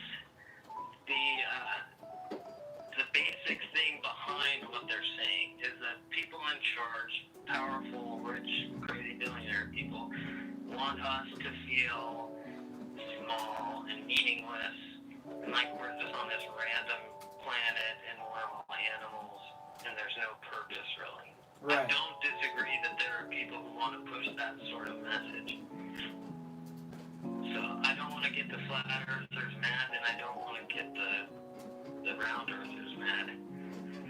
Well, the round earthers are just like, the round earthers don't get mad. They're just like, oh, you're an idiot, you know? They feel like they're better than you or whatever. But to me, it's like, I don't know, man. Like, it's hard for me to think of anything other than a round earth. But the whole idea of it, you know, a tennis ball, if you spin it around, water propels off of it. But for some reason, the earth is round and it's spinning so fast, and we come closer, all because of gravity. And what's gravity? Oh, it's a force. It's like, that's as far as it goes. You're like, and That's it's like, the I don't know. opposite of what you expect. Exactly. It goes against everything else. So I definitely hear the arguments, and I can't. You know, I've seen a video of them pointing a laser across like a 2-mile span that you shouldn't be able to see the bottom of some hotel. You know, based on the length they're shooting this laser, and the laser can just hit perfectly the bottom of the hotel. So if the Earth was curved, that would mean it has to be bending the light of the laser to get down there. You know, this is why I can't counter anything these people are saying. You know. Yeah. And I've been lied to about so many fundamental things in my life, so many basic foundational things that I've built my life up on, and then you realize it's totally a lie or the opposite of that, of what you thought. So Yeah, there's nothing wrong with not knowing, you know? I don't know. there's nothing wrong with not knowing, and there's nothing wrong with investigating something, having a hunch, looking into it, and maybe being wrong. Okay? I mean, I don't know why, my reason for saying that is I don't know why people who think the Earth is round get mad at people who think the Earth is flat. They think they're wrong. Do they not have a right to be wrong? Yeah, absolutely. They're trying to figure things out, I think it's flat, you know? but it doesn't. I'm not passionate about it. I used to, be passionate. Like, man, I need to explain to people or, show them. But it's like I can care less. Like I don't. It's not my job to tell someone about God and how to live right. I just live my life, and that's it. And if they ask me, I can share my honest opinion. But you just observe and move on. Don't be attached to anything. Not your wife, not your materials, not your job, not nothing. Just do what's right, and it works out. What I lean towards too for the Earth being round is because, I mean, if you were God, right, and you were going to create something, wouldn't you create something with curves? Oh, yeah. That's what I'm saying, man, you know? I always give the classic answer when someone, because I do bring up things about like the Federal Reserve printing money, and my coworkers think I'm a conspiracy guy. That's why I was so surprised I got the left-wing authoritarian on the test. I was like, nobody thinks of me like this, but I guess that tested. But anyway, I would give the classic answer when they're like, what, so you think the Earth is flat too? And I'm like, what? Have you ever seen a hill? Yeah. You know, I don't think the classic, I think that's a classic flat Earth response when they ask, well, you think the Earth is flat? And they go, well, have you ever seen a hill? I've seen a hill. I don't think it's flat. But they do think it's flat. It's just kind of like a get out of it without talking about it kind of answer. Yeah, at the end of the day, I'm never mad at skepticism and questioning and wanting to know for yourself instead of just hearing it and believing it with all your heart. Yeah. Yeah, I there are other things that I'm interested in investigating, that's all. You know, I have a daughter, and I'm not saying if you have a kid, you shouldn't investigate the Earth. I'm just saying, my mind kind of thinks of things in its own way, and I like getting into the economy. I worry about the economy because I want to amass some sort of wealth to leave to my daughter, and so that's why I'm hoarding silver coins. Yeah, if I could say anything to your viewers, Yeah. and they would take my thing seriously, is look into the claims that the Bible makes, the specific dates and times and all the claims, you know, how we know something is historically relevant, part of the way is, did the people who hated this historical person admit things about them? And so historians know, even if somebody like who hated Caesar admitted he was the ruler, you could know, okay, he's the ruler. Even people who hated him admit these things.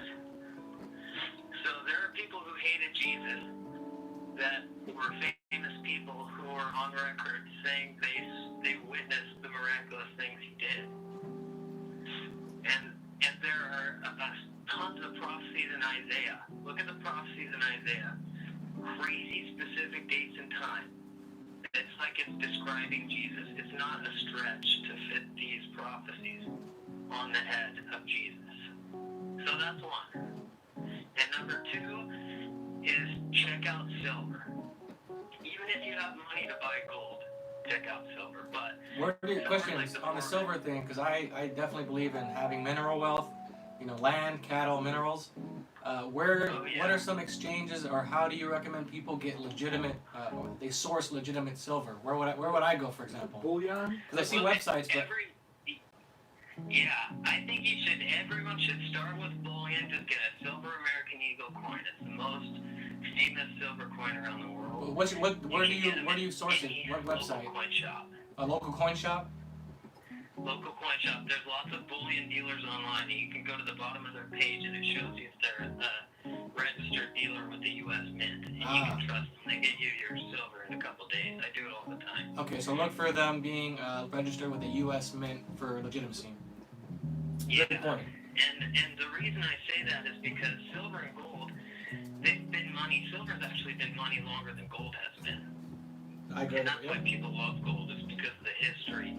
People have always looked to it as wealth and as a store of wealth. And there's usually been a tie between gold and silver. It comes out of the ground 1 to 9 times.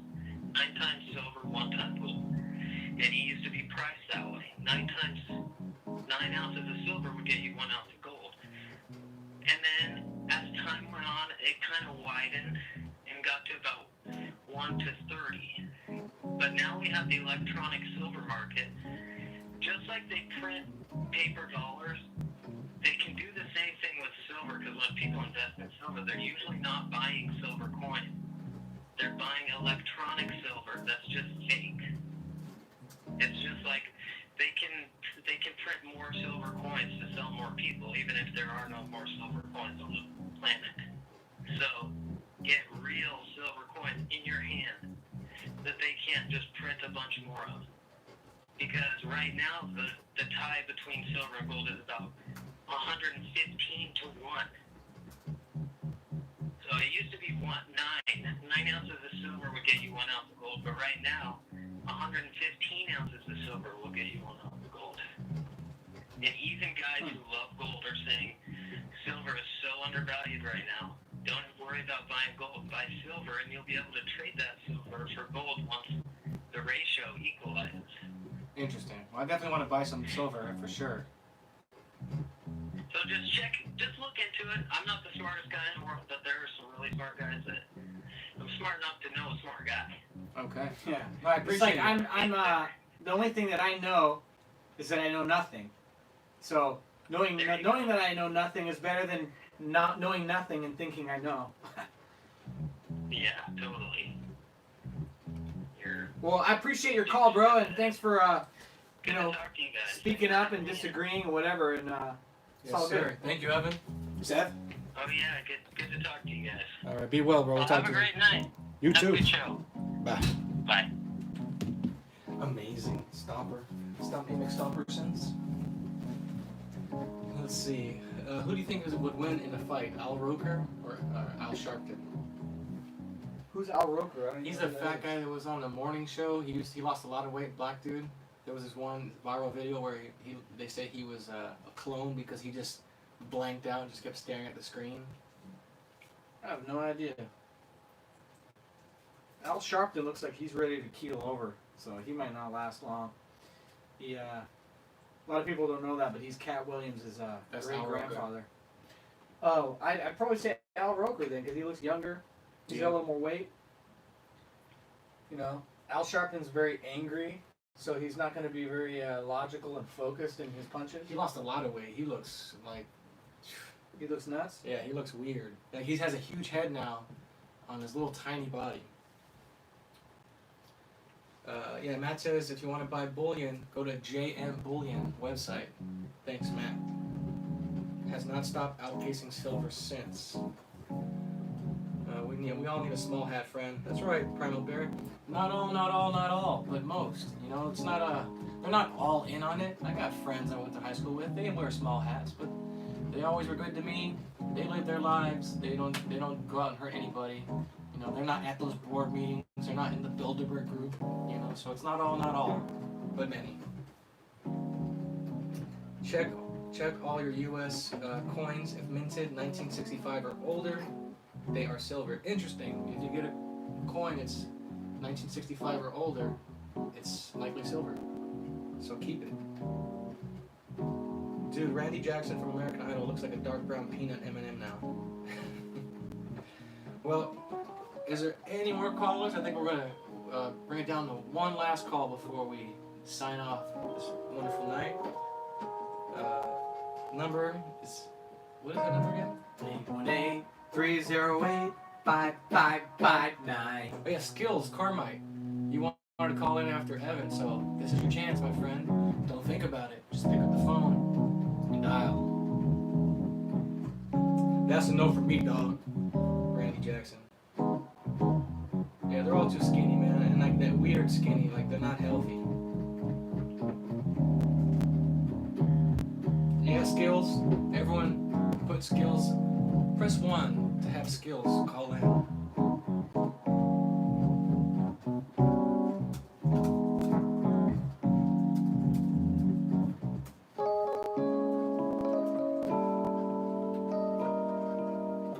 Look at that, Skills. The chat has spoken.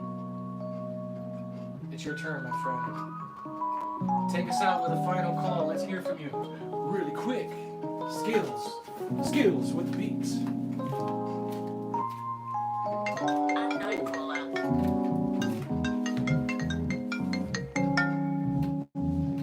Call from Skills. Reminds me of that Gangstar song, Skills. Rest in peace. What up, Skills? What's cracking, bro? How you guys doing, man? Awesome. Living a life. I'm living my best life. Ain't going back to mess with these crackers. Yeah, man. I was feeling the conversation like 45 minutes ago. You were talking about the God's order between men and women and all that. Oh, yeah. It's true, man. I can see it now. It's true, man. Yeah, I ran into hell on earth in my situation. I'm a testament to that. What's your situation?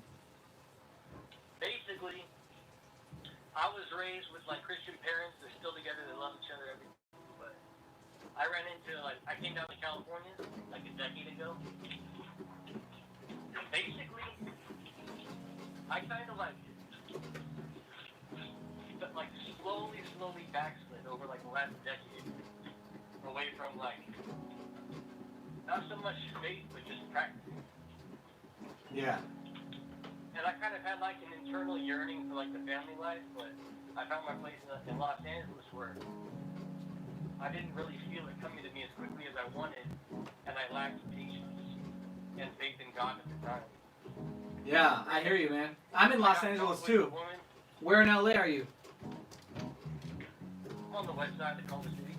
Oh, nice. Yeah, I'm over in Atwater Village near Silver Lake and Glendale. Culver City, is that what he said? West. Well, no, I actually grew up skateboarding. I went to Fairfax High, but all my best friends were out in like Palms District, so we used to go skate at Palms Elementary and all over Culver City. Love that area. Oh, sick. Yeah, dude. Anyways, I was super impatient, like biologically plus spiritually. I just really wanted the family life, and I got involved with this girl. She already had a child. Wow. As the first mistake. This is like 2 years prior to finding Jesse online to getting reconnected with some truth. But I found this girl. She had a 6-year-old.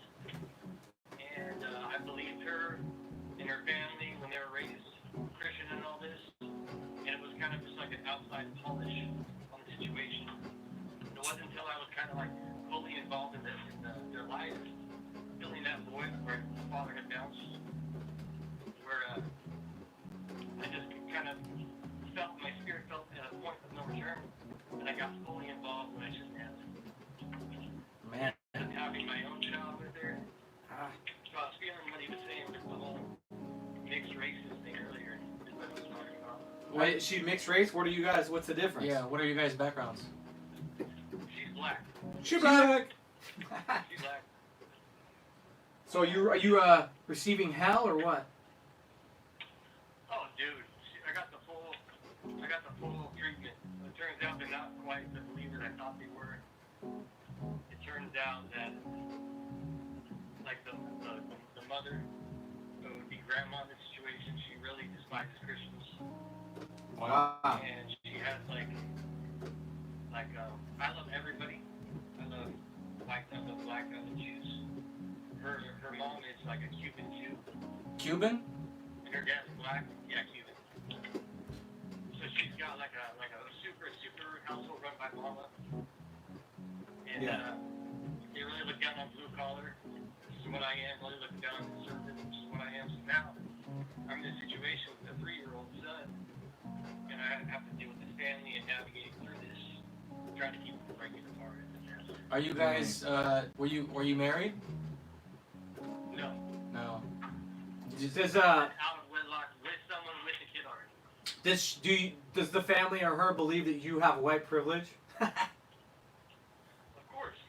Dang, that's hard, man. That's tough. I feel it for you. I've dated black chicks, but I've never had a baby with anybody, and I've never been in like a full-on relationship like that with one. So now that you guys are, now that you're awake, do you have, do you get like 50-50 custody, or are they with the mom most of the time? No, I'm with them. Oh, you're living with her? Oh, I'm with them, yeah. In the parents' house? So, no, we got an apartment on the west side. Oh, okay. Yeah, but it's a mess, dude. It's bad. And there's no excuse, because I definitely knew better. I was always that guy in like my early 20s who was like asking friends, like, what are you doing with this chick? Like, they're kind of problem situations. Yeah. Never thinking down the road that I would be something like that. Never. Wow. Did you deal with your mom and your dad? Is that how you found Jesse? What's that? Did you, after finding Jesse, did you do all the forgiving and all the good stuff with your mom and dad? Actually, not really, no. Oh yeah. No, dude, it helps so much, No man. doubt. It's so much harder to think about it, to think about doing it and dread doing it, knowing that you should or you have to. Like, dude, I did it, man, and my life just totally turned around a little bit. Meaning, like, I didn't have to try so hard, and because I overcame what was subconsciously the hardest thing for me. You know, I was able to speak up and be honest with my mom without being mad, and tell my dad too the way he didn't protect me from her emotions and all those things, and it just like took a load off me. And now it's like I'm not afraid. I remember like when I found Jesse, I could never imagine doing this on a broadcast, talking about this stuff. I'd be like, man, I'm just gonna stay out of it. And now it's like, Yeah, props to you for that, bro. it's crazy, man. Like, you know, a lot of people would say I'm stupid. They're like, oh, you're ruining your career or whatever. But it's like, I just see clearly now, and it's like, I want to be honest, and life isn't about just being famous and having money and all that stuff. I know that God will open up a path for me that's honest and right, you know, and it'll lead me to the right people in my life. And so I have faith in that, and I'm just growing in it, you know? Yeah, man, you're for sure. Hey, Skills, are you on speakerphone? You're dealing in situations you really upset. Yeah, are you on speakerphone? It's a little low on volume. Well, it's a little weird. My phone is a little. Obama phone? Obama. Just better. A little better, yeah, just as loud as you can.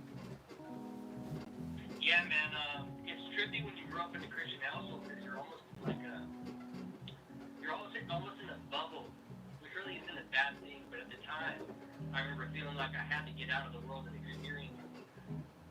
And if you let your guard down, you can let a lot of darkness in. Yeah, for sure. I went through that too, Stay man. plugged in. What do you mean you were raised in a Christian household? you're raised in God's order, you see it. You see the parents together. You guys pray together. You teach. You know, it was conservative. There's the man over the woman with the kids. All your friends are good people. Like you see the fruit that you No man is good. fruit is good all around. Yeah. But if But there's you just so much out there in the world, you feel like you need to get your feet wet on your own. do you feel like you got with a girl with a kid because it was all you, or like your parents were a perfect example? Honestly, bro, I've been trying. I understand what Jesse means with all that stuff, and I want to have that conversation with them. But it's just a matter of identifying what exactly my issues are. Yeah, you don't want to go there until you see it. It's hard. It's hard to. I don't know what words to bring to say like I'm trying to find out where the holes are, where the resentment is that made me want to, do my own path, which got me to this.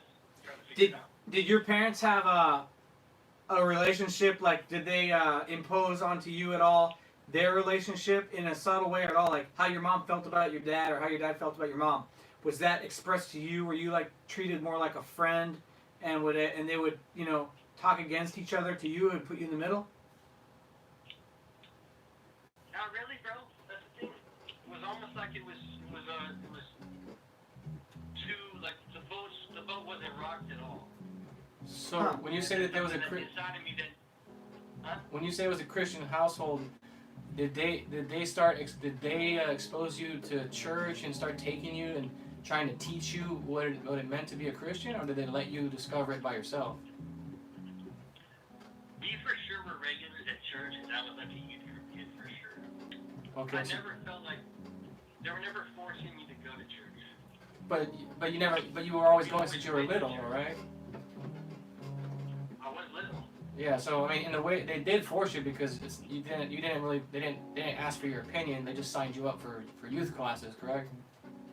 Oh yeah, we definitely rolled each week. That's what we did for sure. Did you feel like? Cause I feel like everyone I knew who was raised that way, all the pastors' kids that I grew up around, they all had the same experience as you. They ended up rejecting it because the parents were not only imperfect examples, but because they tried to impose that order, but they were not living it all the way.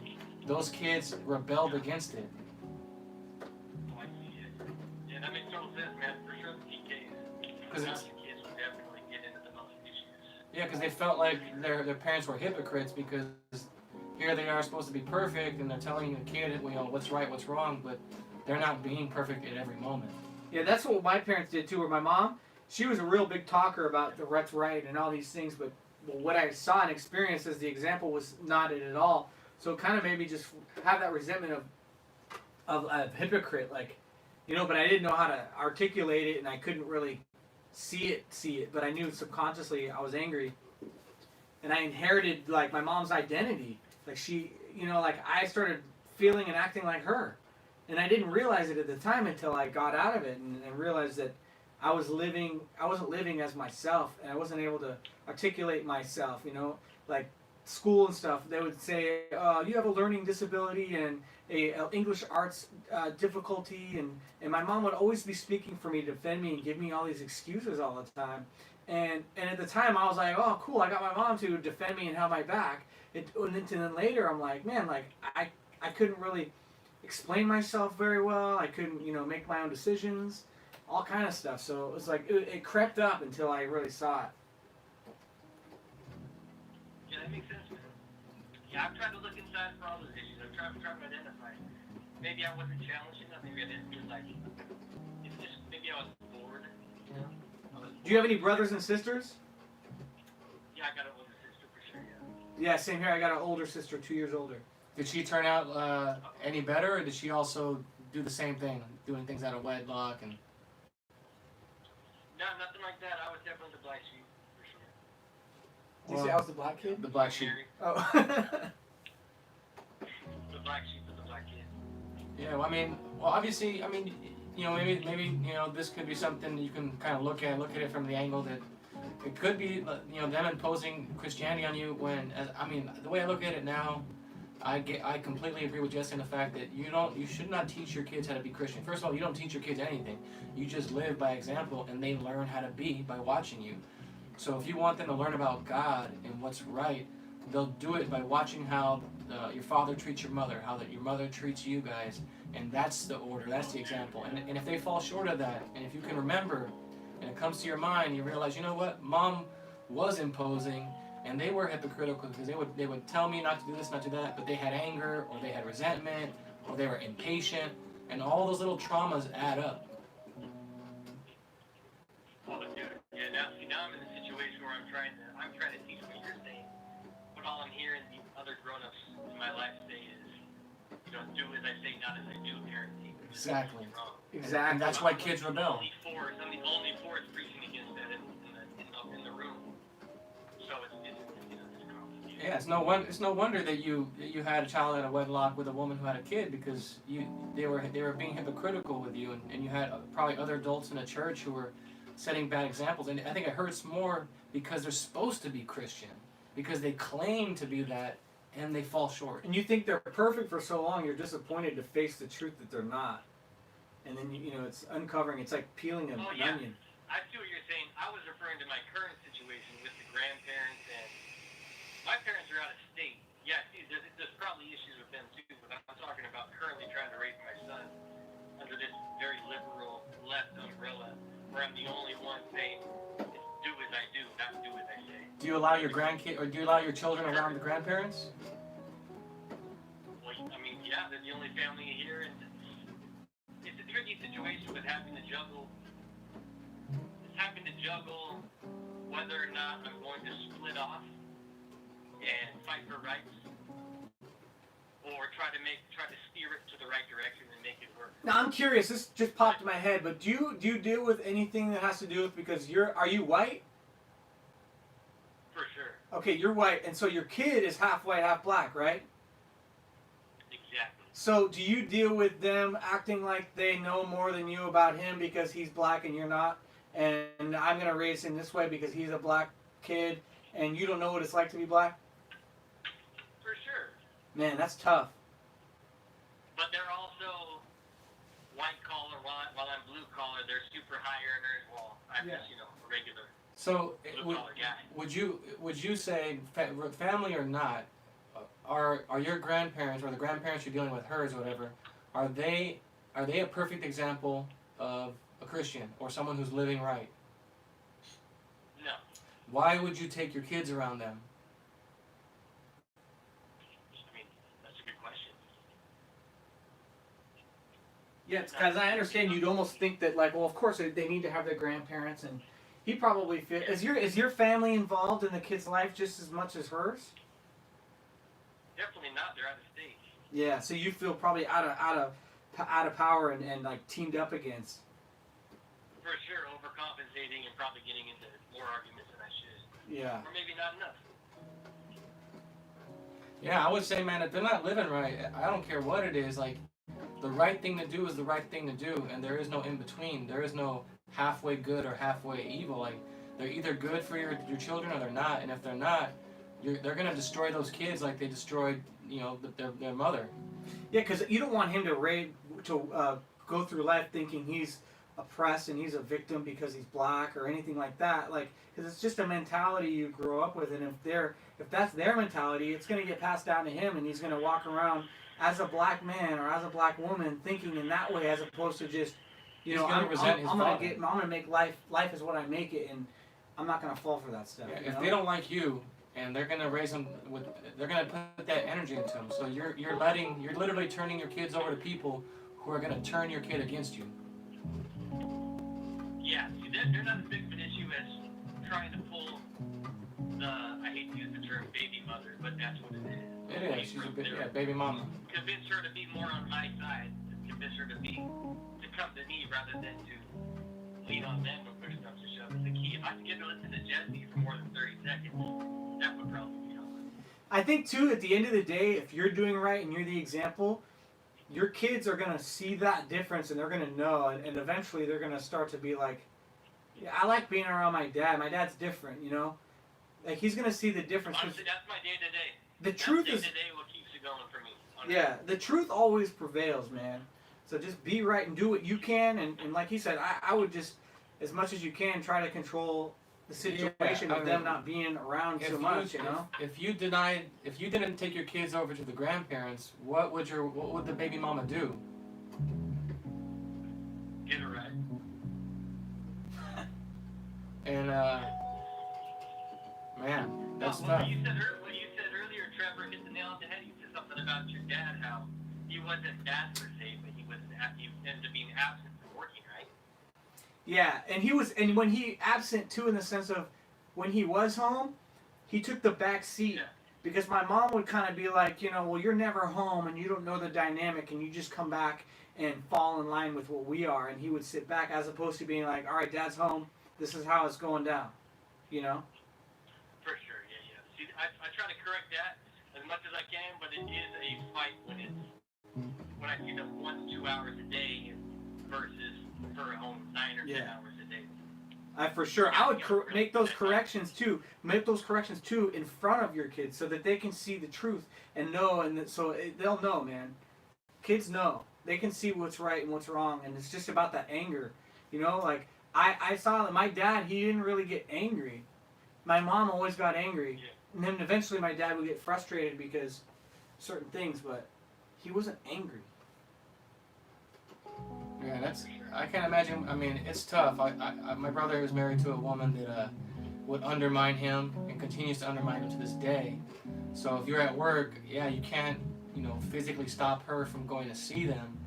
But I would talk to those kids and be honest, let them know that grandma and grandpa are wrong, and like that way they have no, there's no it's clear, so that if they ever have questions, they'll remember, you know what, Dad, you were right. You said they were wrong about this, and you're consistent, and I can see it now, versus sitting back and letting them figure it out on their own because they're young and they're going to be impressionable. For sure. But, I mean, just be the best example you can, but I would definitely make sure those kids, know what's right and wrong. Don't impose it, but if they ask you, you just, wait for that moment to make the correction when it's revealed. Yeah, you're right, man. They see in time. You're right. He's only 3, but he'll see. Yeah, they see a lot. Yeah, but dude, that's cool that you're able to call and talk to us. And I'm not saying I know anything either. I'm just sharing my experiences in my life and what I've learned, especially going to church with Jesse and stuff. So I think the fact that you're seeking and you want to do right and all those things, it'll be revealed to you and you'll know what to do. Exactly. That's all. Trevor, you know everything, bro. Yeah, I know nothing. He's everything. He's like the white You know Buddha. enough. Yeah, I mean, we were all children, so I think we can all understand it. Especially if we wake up, it's not hard to know what's right. Doesn't mean it's always easy. Like you have somebody who's not living right, and you can't control them 24/7. For sure. But you're on the right path, man. Yeah, appreciate the time. I don't want to keep you guys. No, you're good, man. I wish you luck, man, and stay in touch, man. Call us again. Come to church if you ever, once it opens up. We'd love to see you there. Yeah, once this pandemic is over, right? Yeah. Yes, Or sir. you mean the dim panic? See if we all survive this thing, right? That's right. I know I will. I'm gonna live forever like Jesse. That's right. All right, guys, have a good one. Thanks All right, for you coming. too. Keep it up. God bless your skills. Amazing. That's tough, man. Super tough. Like I said, my brother's married to a spiteful woman, and same thing, mixed kids, but they're trying to raise them to be all, proud Latinos. Yeah, I think the worst thing a parent can do is use that kid to pay back or to hurt the spouse. Like, that's just the worst, man. You put them in the middle, you try to hurt, the dad or the mom. Like, I think moms do that more often than dads, for sure. Because most of the time, dads don't get the kids. The mothers get the kids. Yep. And the dad wants to get the kid. But, so she'll hold it against him. And use it as like, nope, you don't get your son. And it's like, it's really hurting the child more than anything else. I told Trevor that as a kid, it's funny now, but I used to have daydreams about what it would be like to be older with kids, and I the idea of being a single father with the kids, to me was such a better feeling than imagining being married to a woman that reminded me of my mom. I just wanted to be like one of those movies where, she dies early in the movie. It's sad, it's tragic, it's an accident or cancer. And then the father just restarts his life with the kids. And it's just him and the kids, perfect peace. That's how I pictured it, because they just seem so nuts. So That's horrible. yeah. But yeah, that's how I saw it originally. But yeah, it'd be nicer to, again, have the wife there, living right from the beginning. But And I think a balance of a good mother and a good father is beautiful. Because a kid should have both parents, so he can see the yin and the yang and the balance and that golden ratio of a masculine father who loves what's right and a mother who is able to be nurturing and a mother, that mother, But being able to see the mother really respect and look up to his dad and trust him, because I think trust is the most important thing, that if she really trusts him and he really trusts God and loves what's right, then it'll be perfect, because the kids are going to be able to see that she looks up to him, and the kid naturally will look up to the dad too, and it'll create that order and harmony, and it's amazing. I've seen it. I remember going to my friends' houses and seeing it like that.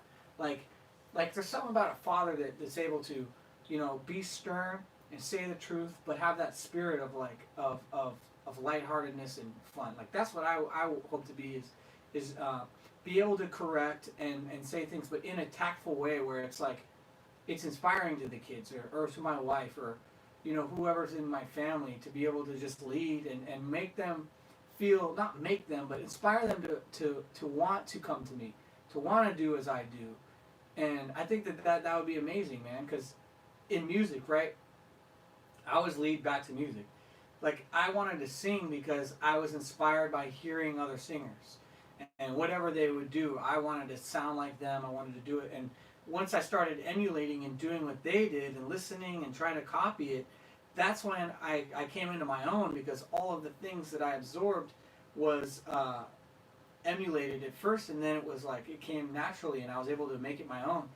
And I think that happens in so many different ways in life. And in the family, it's like harmony is harmony, whether it's music or not. And you want a harmonious family, and you got to have order.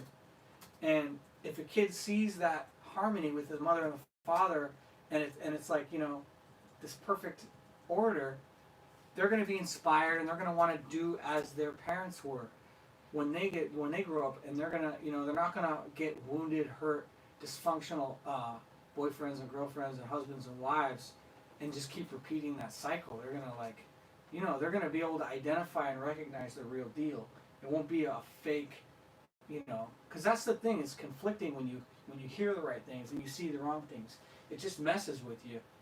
And so, and that creates that resentment. That's why a woman resents a guy who's not going to be, if you're going to correct her, but then don't go around and make and act, the opposite way. Because really, like, you shouldn't tell your kids anything. You shouldn't be preaching. You should just be doing. And then the kids, I would have loved to be able to, come to my parents, because I had real questions that I knew that I'd be able to get answers. Because if you answer questions that aren't asked, it's like it's stunting the growth, like even teachers and stuff like that. Like, part of the reason why I think I fell behind in school and all those things is because they have this curriculum and they just move at a pace, and they're teaching you things that maybe you're not ready for, maybe you're not interested in it. And the same thing with parents, when the time is right, the kids will ask the right questions, and then you'll be able to guide them, but not try to, teach them before they're ready to. That's the reveal. Like, we always talk about that's when people ask, when do you tell someone? When it's usually when they come to ask you, when they do, whether they do an action that requires that correction. But you don't need to be a pre-crime unit like that Minority Report movie. You don't have to try and stop it ahead of time. Just let it happen, and your example will be good enough for the most part.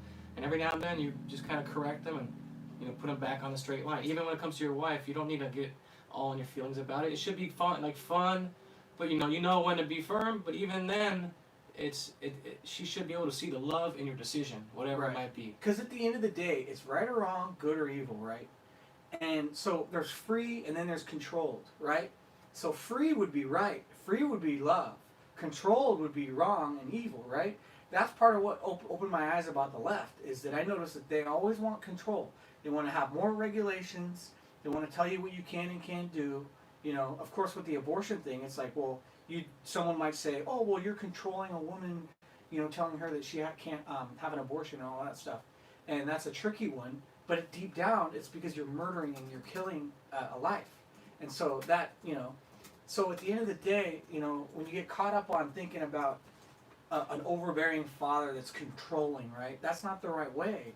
It's that he's a great example. He's inspiring, and it's not him controlling anything. It's people looking up to him to want to do as he does because he's inspired by the right thing and God. And so now it's like I've been really thinking about control and freedom just from, you know, the way things are going in the country and in this pandemic, and you know, us losing our freedoms and being controlled, and it helps me identify what right and wrong is and evil and all those things. And I know that, you know, we should all have freedom. You know, it shouldn't be this controlling thing. And in conversations, people always want to control the narrative, control the conversation.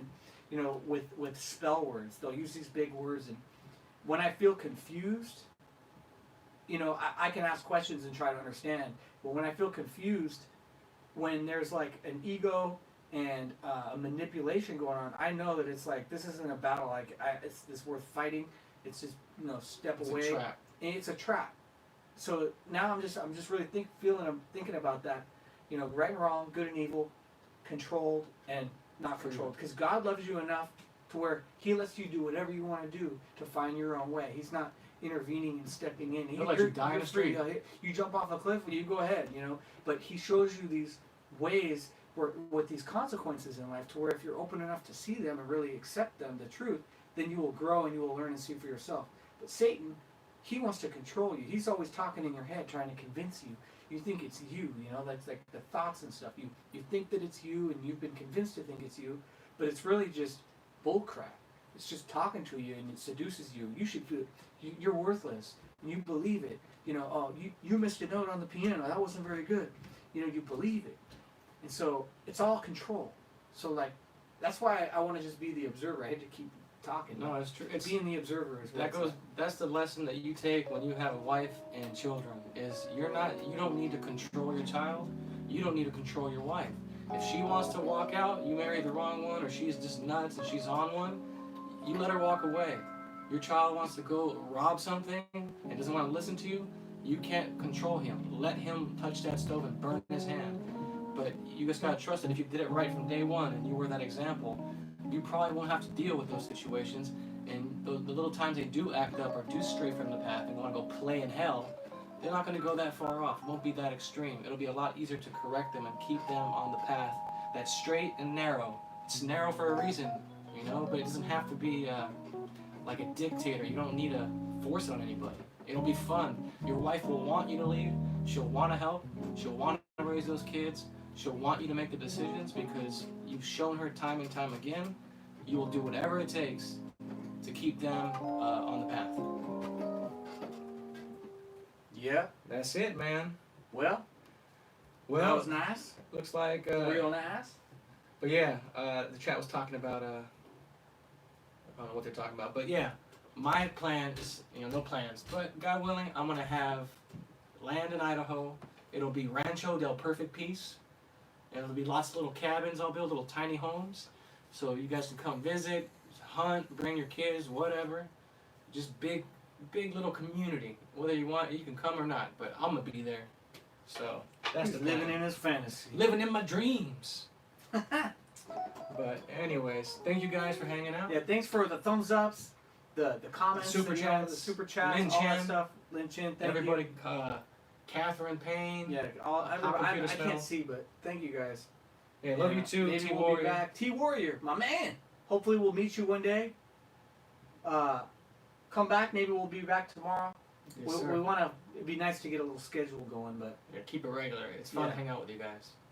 So, yeah, tell your friends too. If you like, I'm not telling you what to do. I'm not trying to control you, but if you have any friends who are going through anything and they want to call in, and even as just a warm up, in life, to be able to like speak your piece and Yeah. say what you want Or if you without disagree. being judged. You know, exactly. Like everywhere you go, people are going to be afraid to lose their job, lose their friends or their family or whatever because they're going to say what they really think or what they feel, because people don't allow others to grow and make mistakes and say what they feel, because that's the way it should be, man. So hopefully we can use this as an opportunity for people to come, even if it's just practice to get something off your chest and share. That's cool. Yeah, you got figure nothing. it out. You got nothing to lose here. Not even your temper. Yeah. You know? All right, guys. Trevor's gonna take you out. Good night. God bless. Take you out, ready? Pros and cons. Pros and cons. The world blames dad when it's really your mom.